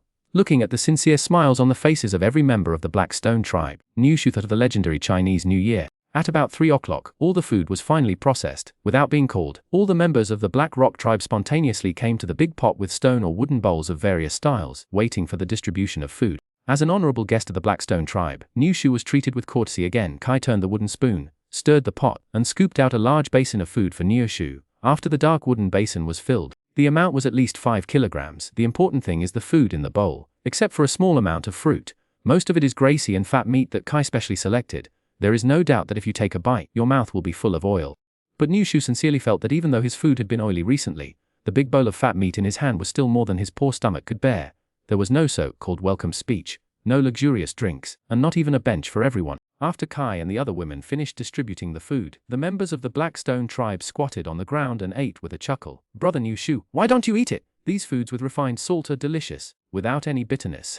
Holding a wooden basin that was no smaller than the one in Yiwu's hand, then he lowered his head with a look of enjoyment and took a big sip from the wooden basin. Immediately, half of the food in the basin disappeared. Yiwu resisted the slight nausea in his stomach and took a small bite of the fat. What he didn't expect was that the taste was surprisingly good. The boy, who had been hungry for a long time, also started to eat and drink. After eating these food, Yiwu did not feel the powerful energy contained in them like the huge pig's front leg. However, compared with the expensive artificially cultivated meat sold in the black market of Biking City, not only is the taste much stronger, but the nutrients contained in them are also incomparable. In fact, even if you can't find gems, gold, or anything like that in this era, you can still sell some ordinary animal meat for a good price. Yiwu thought as he ate and drank to his heart's content.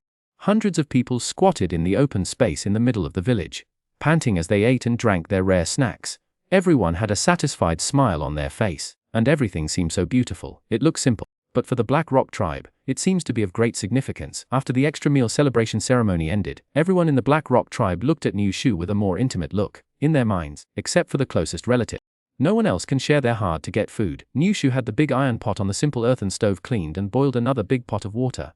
Then the whole bag of jasmine tea he brought, which was a gift from the lottery after spending 38 yuan at the supermarket, was soaked in the pot. In the eyes of the people in the Blackstone tribe, this pot of jasmine tea, which exuded a charming fragrance, became the after-meal drink for everyone. After the meal, Yiwu and Kui started chatting while sipping the hot tea. Since he was going to help the Blackstone tribe, Yiwu thought it was necessary to understand the basic situation of this primitive era. Only by asking the Blackstone tribe what kind of difficulties they were facing could he make better plans and bring some more targeted supplies next time. Kui imitated Niu Shu and sipped the tea in small sips, at the same time, under Nuka's clever questioning. He slowly began to 16 the dilemma of the Blackrock tribe.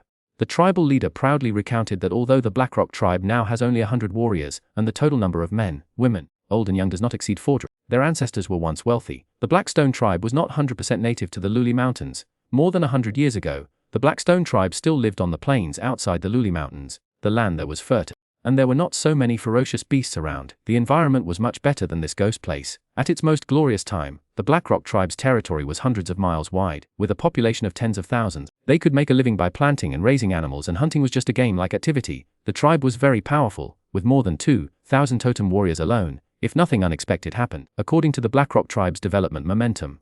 In 100 years or so, the Blackrock would become a giant tribe with a population of more than 100,000.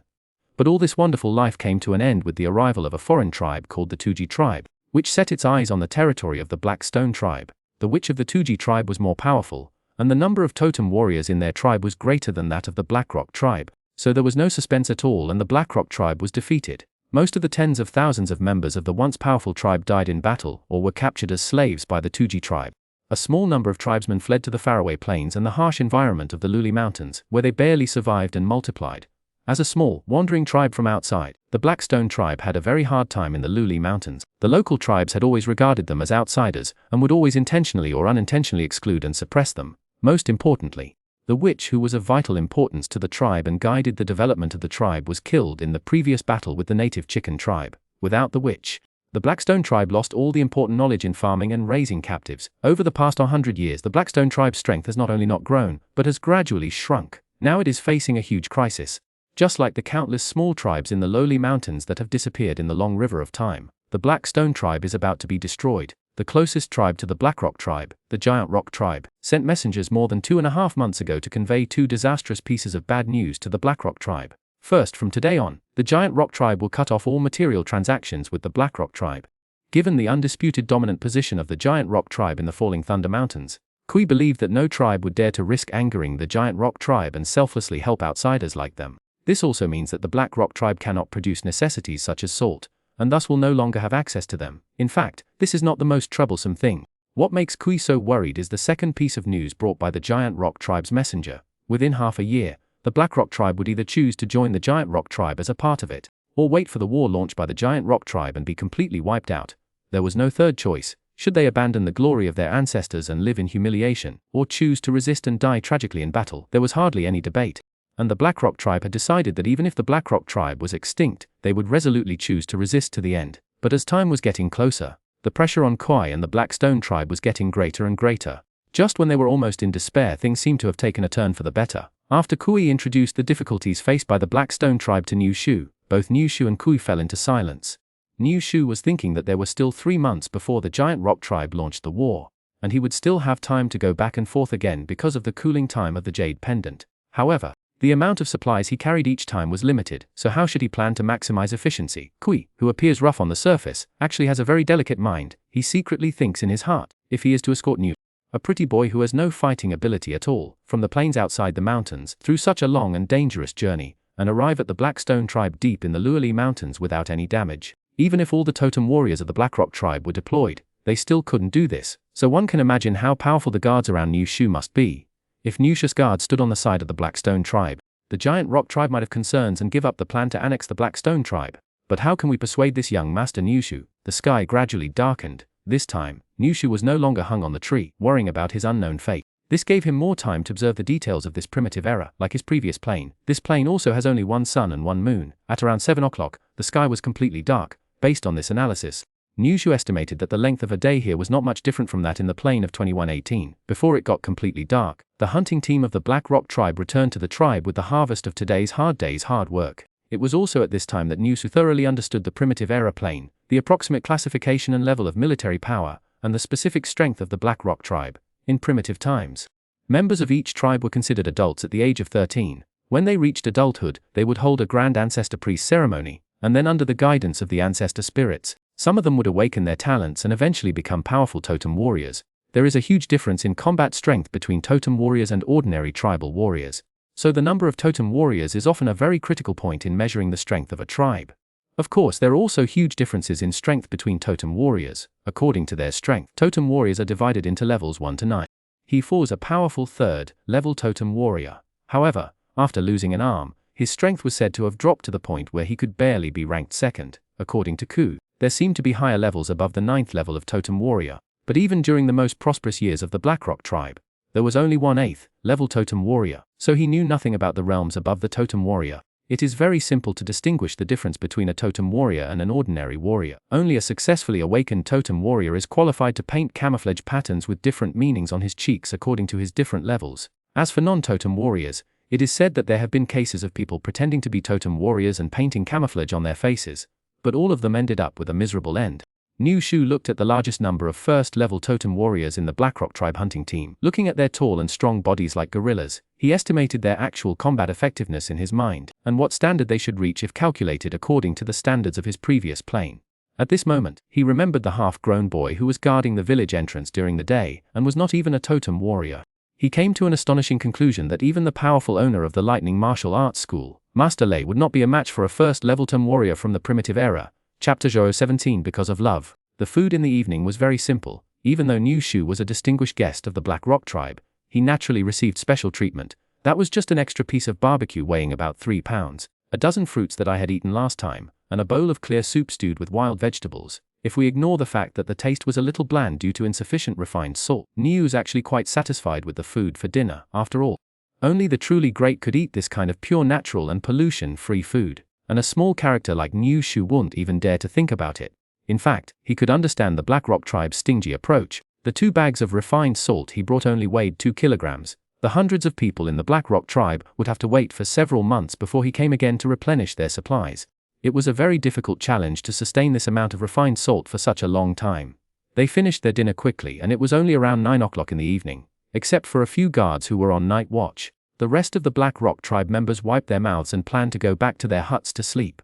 As for activities such as washing before going to bed, it seems that these people do not have this habit yet. Yiwu was led by Kai to the place where he would rest tonight. When he got closer, he found that it was the small hut where he was locked up for a few days last time. However, after walking in, Yiwu found that there were still big differences inside. For example, the pile of hay used for sleeping had obviously been deliberately taken out to dry, and a soft animal skin was laid on it. There was also another animal skin that looked very thick placed on the side, probably used to cover the body at night to keep warm. Brother Yiwu, this place is really a little too simple. I hope you don't mind. Kai stood at the door and said to Yiwu with an apologetic look on his face. Yiwu squatted down and stroked the soft animal skin, feeling that it was much better than the cotton sheets on his hard bed at home. He answered with some surprise. How could it be? It looks very comfortable like this.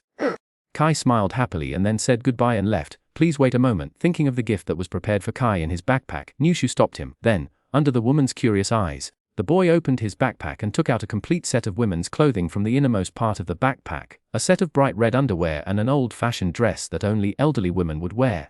It's not that Yiwu's aesthetic taste has reached a certain point. The main reason is that he is really poor. Underwear is on sale at 99 yuan, and dresses are on sale at 10 yuan each. Adding it up, Yiwu spent nearly 20 yuan. Yiwu had thought before that Kai would be very happy after receiving the gift.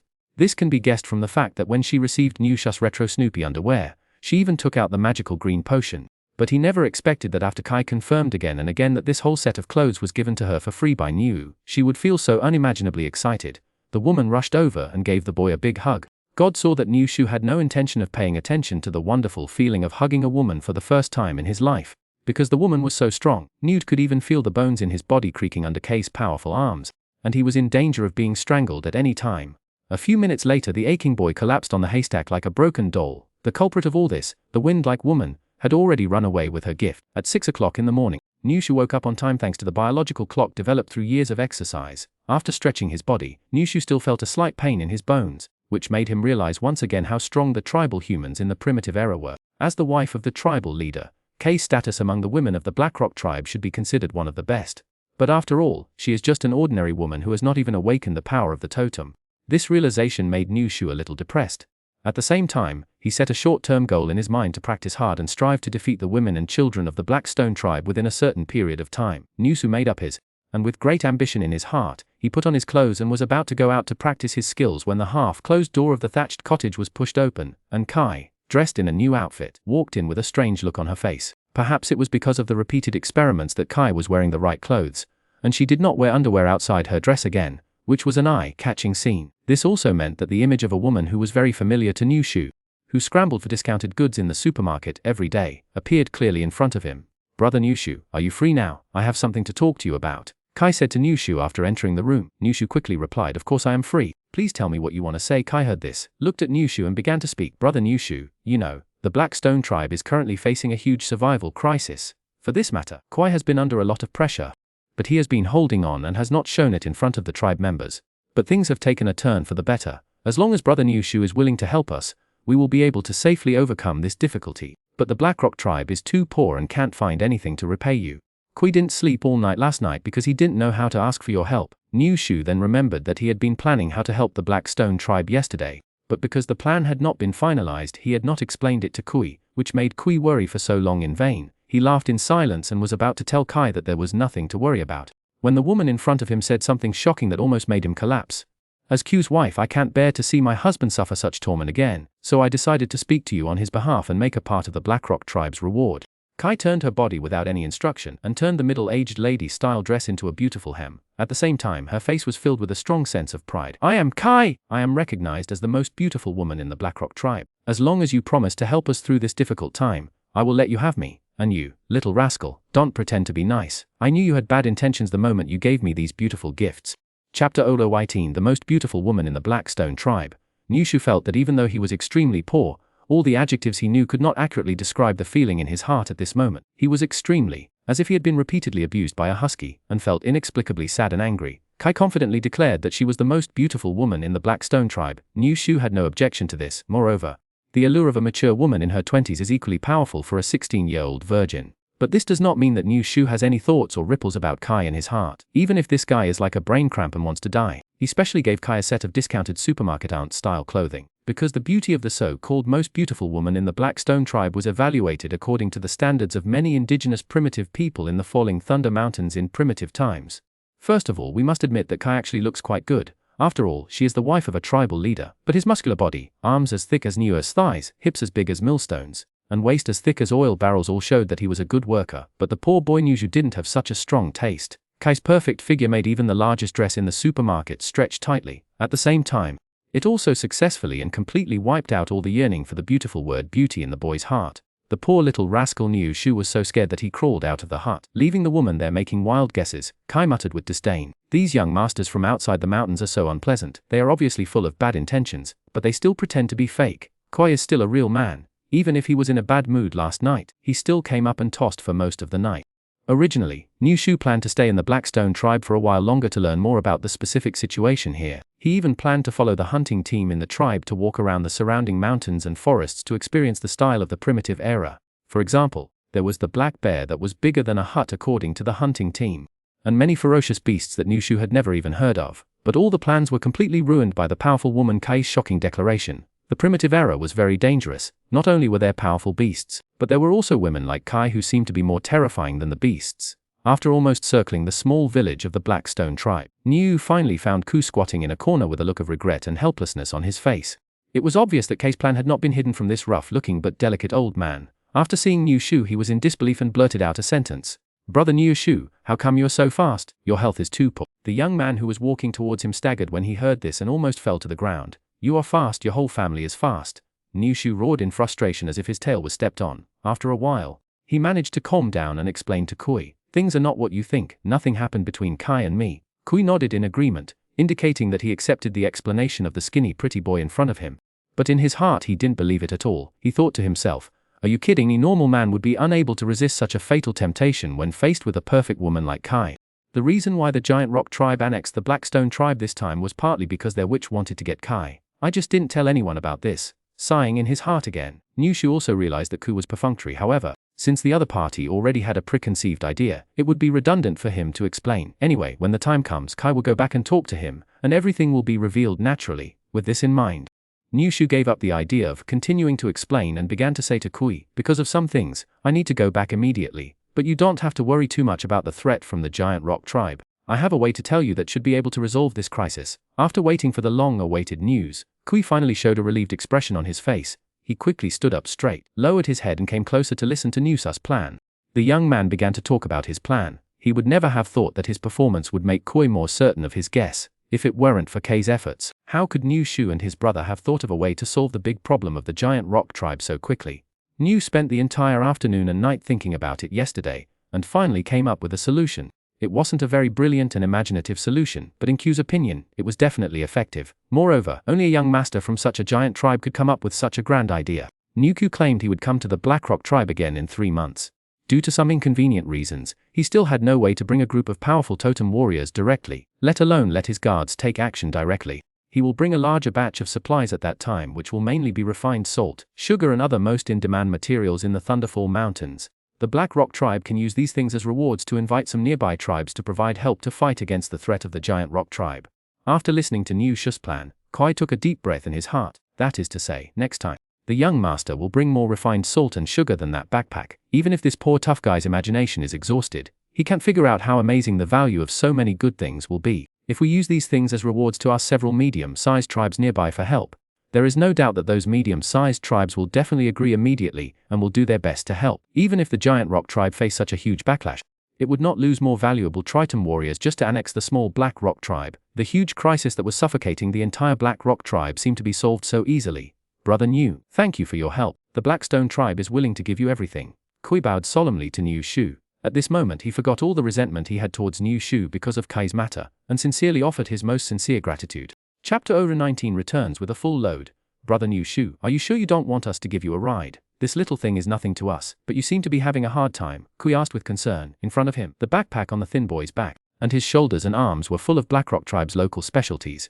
At this time, he finally looked like a merchant returning with a full load. Niu Shu gritted his teeth and shook his head, indicating that it was not necessary. Then he waved goodbye to the members of the Blackstone tribe at the entrance of the village again, and Niu Shu began his difficult journey back. Seeing Niu Shu carrying a heavy load and walking forward step by step with difficulty, Ku's eyes were. He couldn't help but shout at the boy's back, Brother Niu Shu, don't worry, we will keep the beast whips we hunted during this period for you to replenish your body. Niu Shu, who was already struggling, almost fell down after hearing this. In order not to reveal the secret of the jade pendant on his chest, Niu Shu must not disappear from the hut quietly like last time. If so, even if the people of the Blackstone tribe were thick-skinned, they would realize that there was something wrong with Niu Shu. Therefore, the poor boy's only choice at this time was to leave the village on foot and get out of their sight before he could safely open the void passage and return to the plain of 2118. If it was somewhere else, this would not be a big burden for Niu Shu, he could just run away. The problem was that this time he brought too many things with him in order to get enough funds. First of all, he carried about 100 kilograms of ferocious beast meat. Although carrying about 50 kilograms was enough for his consumption in the next few days, in order to improve his strength faster, Niu Shu decided to eat 2 meals a day and increase the amount of each meal. As long as he can quickly improve his strength, Niu Shu doesn't mind doing hard training every day. However, if he can enjoy a delicious meal of meat, he can improve his body and increase his strength faster. So why not do it? After calculation, Niu Shu decided he must carry about 100 kilograms of ferocious beast meat. Secondly, he also brought more than 500 kilograms of ordinary meat, which came from a bison weighing nearly 2,000 kilograms. In Nuka's original, even if a bison of this size did not have other strange abilities, the strength and speed brought by this amount alone could be classified as a primary mutant beast. However, in the primitive times, in the eyes of the Blackrock tribe hunting team, this was just a very safe and ordinary prey. Niu's planned to take the beef back and sell it as ordinary beef on the black market. This was also the fastest and safest way for Niu Shu to make money. Of course, in addition to his part-time job as a butcher, Niu Shu was also lucky enough to find some small things from the Blackrock tribe that should be quite valuable. He accidentally got them from a few Blackrock tribe kids. If I am not mistaken, these 7 red pebbles should be the legendary unprocessed ruby stones. Each of them has a diameter of nearly 10 centimeters, not much smaller than a child's clenched fist. Go back and find an expert to authenticate it. Iffy. Even with Niu Shu's limited knowledge of luxury goods, he knows that these 7 potato-like things are worth a lot of money.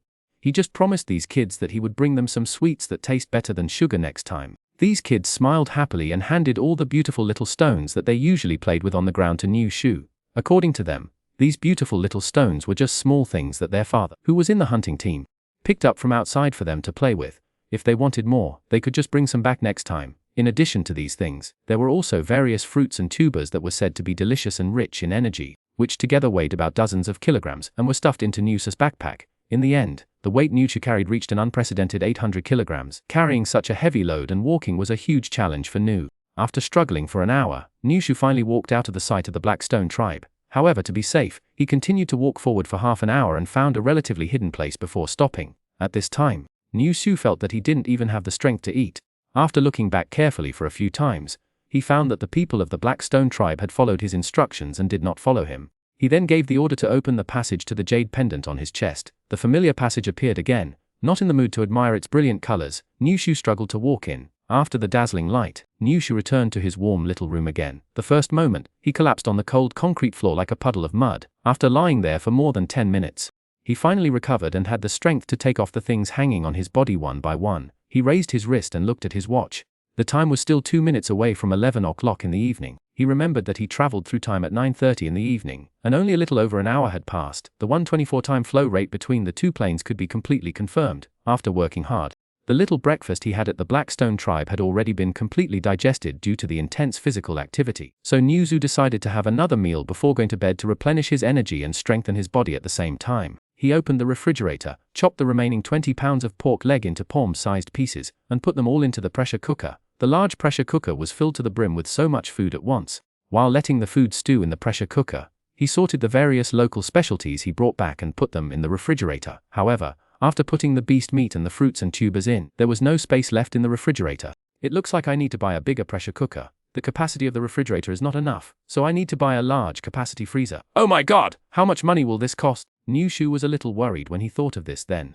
He looked at the huge pile of bison meat in the corner and made up his mind. He would get up early tomorrow and take some to the black market to sell. Whether he would eat meat or drink soup in the future would depend on how the sales were tomorrow. Chapter Xuanhuan inherited internal strength. Not counting the bones in the pig thigh, the pure pork leg meat in the big pot, plus the soup, weighed more than 15 kilograms. In order to make the food more delicious, he even threw about half a kilogram of fruit he brought back into the pressure cooker as a seasoning. For a long time, when he stewed the pork leg, he only added a little salt and MSG to season it, without any other seasoning. Due to the excellent quality of the ingredients, the taste is quite good, but after eating it for a long time, it is still a bit greasy. This amount was more than half of Yiwu's normal food intake. So after Yiwu forced himself to stuff so much food into his stomach, he was completely full as expected. In fact, even if he ate a little less, he would feel so bad. But for the young man who had never smelled meat for years, eating meat every meal was a strong resentment deep in his heart. Even if he didn't care about the energy contained in the pork leg, he could bear to waste the meat that he used to crave in his dreams. To others, food that cannot be finished and goes bad may be a waste, but to him it is a crime. Yiwu lazily leaned back in the chair, stroking his bloated belly, and became a little worried. He had enough beast meat to increase his strength quickly, but his belly was not doing well. Is there any better way? How about taking some stomach strengthening and digestion promoting tablets? Yiwu immediately shook his head and rejected the idea. He knew that this thing, which had some knowledge of traditional Chinese medicine, could only solve a small problem, but it was not very effective for his situation.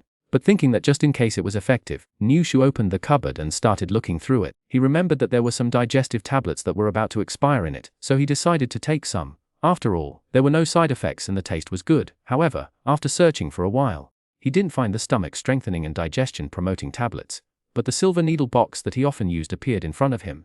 A seemingly better method immediately came to his mind. He couldn't help but slap himself on the forehead and said to himself, I ate too much pork leg meat and ended up eating pig brains. Would it be better to give myself a few injections? So the boy did what he said, cleaned the silver needle, heated it with an alcohol lamp to disinfect it, then took off all his clothes and lay half naked on the bed. Relying on the acupuncture knowledge he learned by himself from medical books in the Chinese medicine clinic, Yiwu picked up a long silver needle and inserted it directly into the zhong 1.4 inches above the navel. In the short time between breaths, the long silver needle was inserted into the Xuanhuan acupoint. During this, Yiwu did not feel any discomfort, because the seemingly simple action requires extremely accurate acupoint identification and skillful techniques. Although this guy has only been messing around in private for 2 years, his skills are not much inferior to those of Dr. Chen. In the words of Dr. Chen, if it were 100 years ago, Yiwu would be a genius in learning acupuncture. But these days, this kind of talent is useless. After finishing the acupuncture at Xuanhuan acupoint, Yiwu did not stop, and took up the silver needles and inserted them into the acupuncture points that help digestion, such as Yuzhanli and Tianchu. After a short time, Yiwu's body was densely covered with dozens of silver needles. To Yiwu's surprise, the acupuncture treatment took effect much faster than he expected. Soon the bloating in his stomach disappeared, and with his eyes half closed, he could feel the speed of food digestion speeding up. A greater heat flow than usual flowed through his body, giving him an indescribable sense of comfort. Just when Yiwu was about to fall asleep in this comfortable feeling, unprecedented changes occurred in his body, waking him up suddenly. In his trance, he didn't know when the speed of food digestion had increased several times, which also meant that the originally slowly flowing heat flow had increased several times.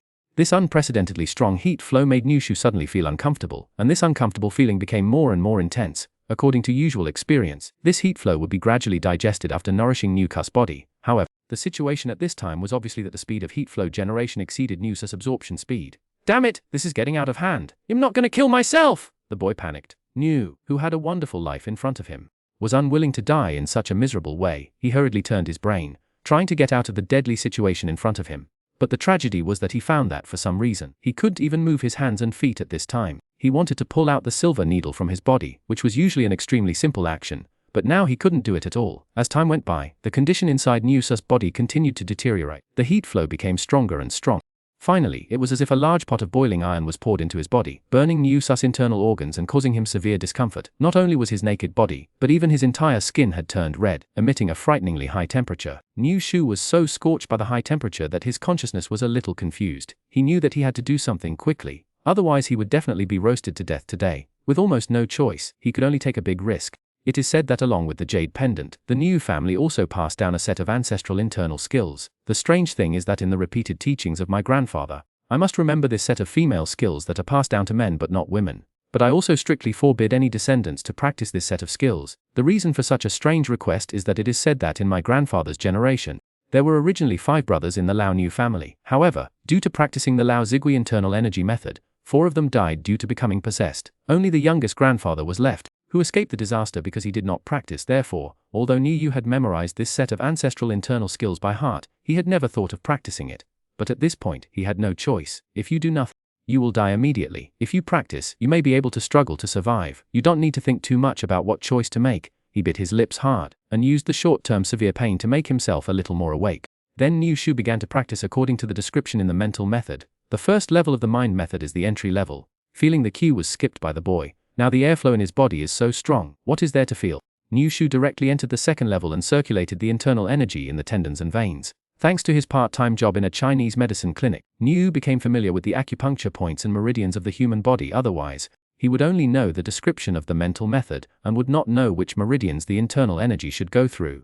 But God knows which meridian in the body is more complicated than the underground sewage network in Baoqing City. He guided the heat flow in the body to the correct meridians. At first, Niu had a hard time guiding it, and the heat flow was very unwilling to listen to him. However, after many times, the heat flow finally flowed slowly according to his ideas.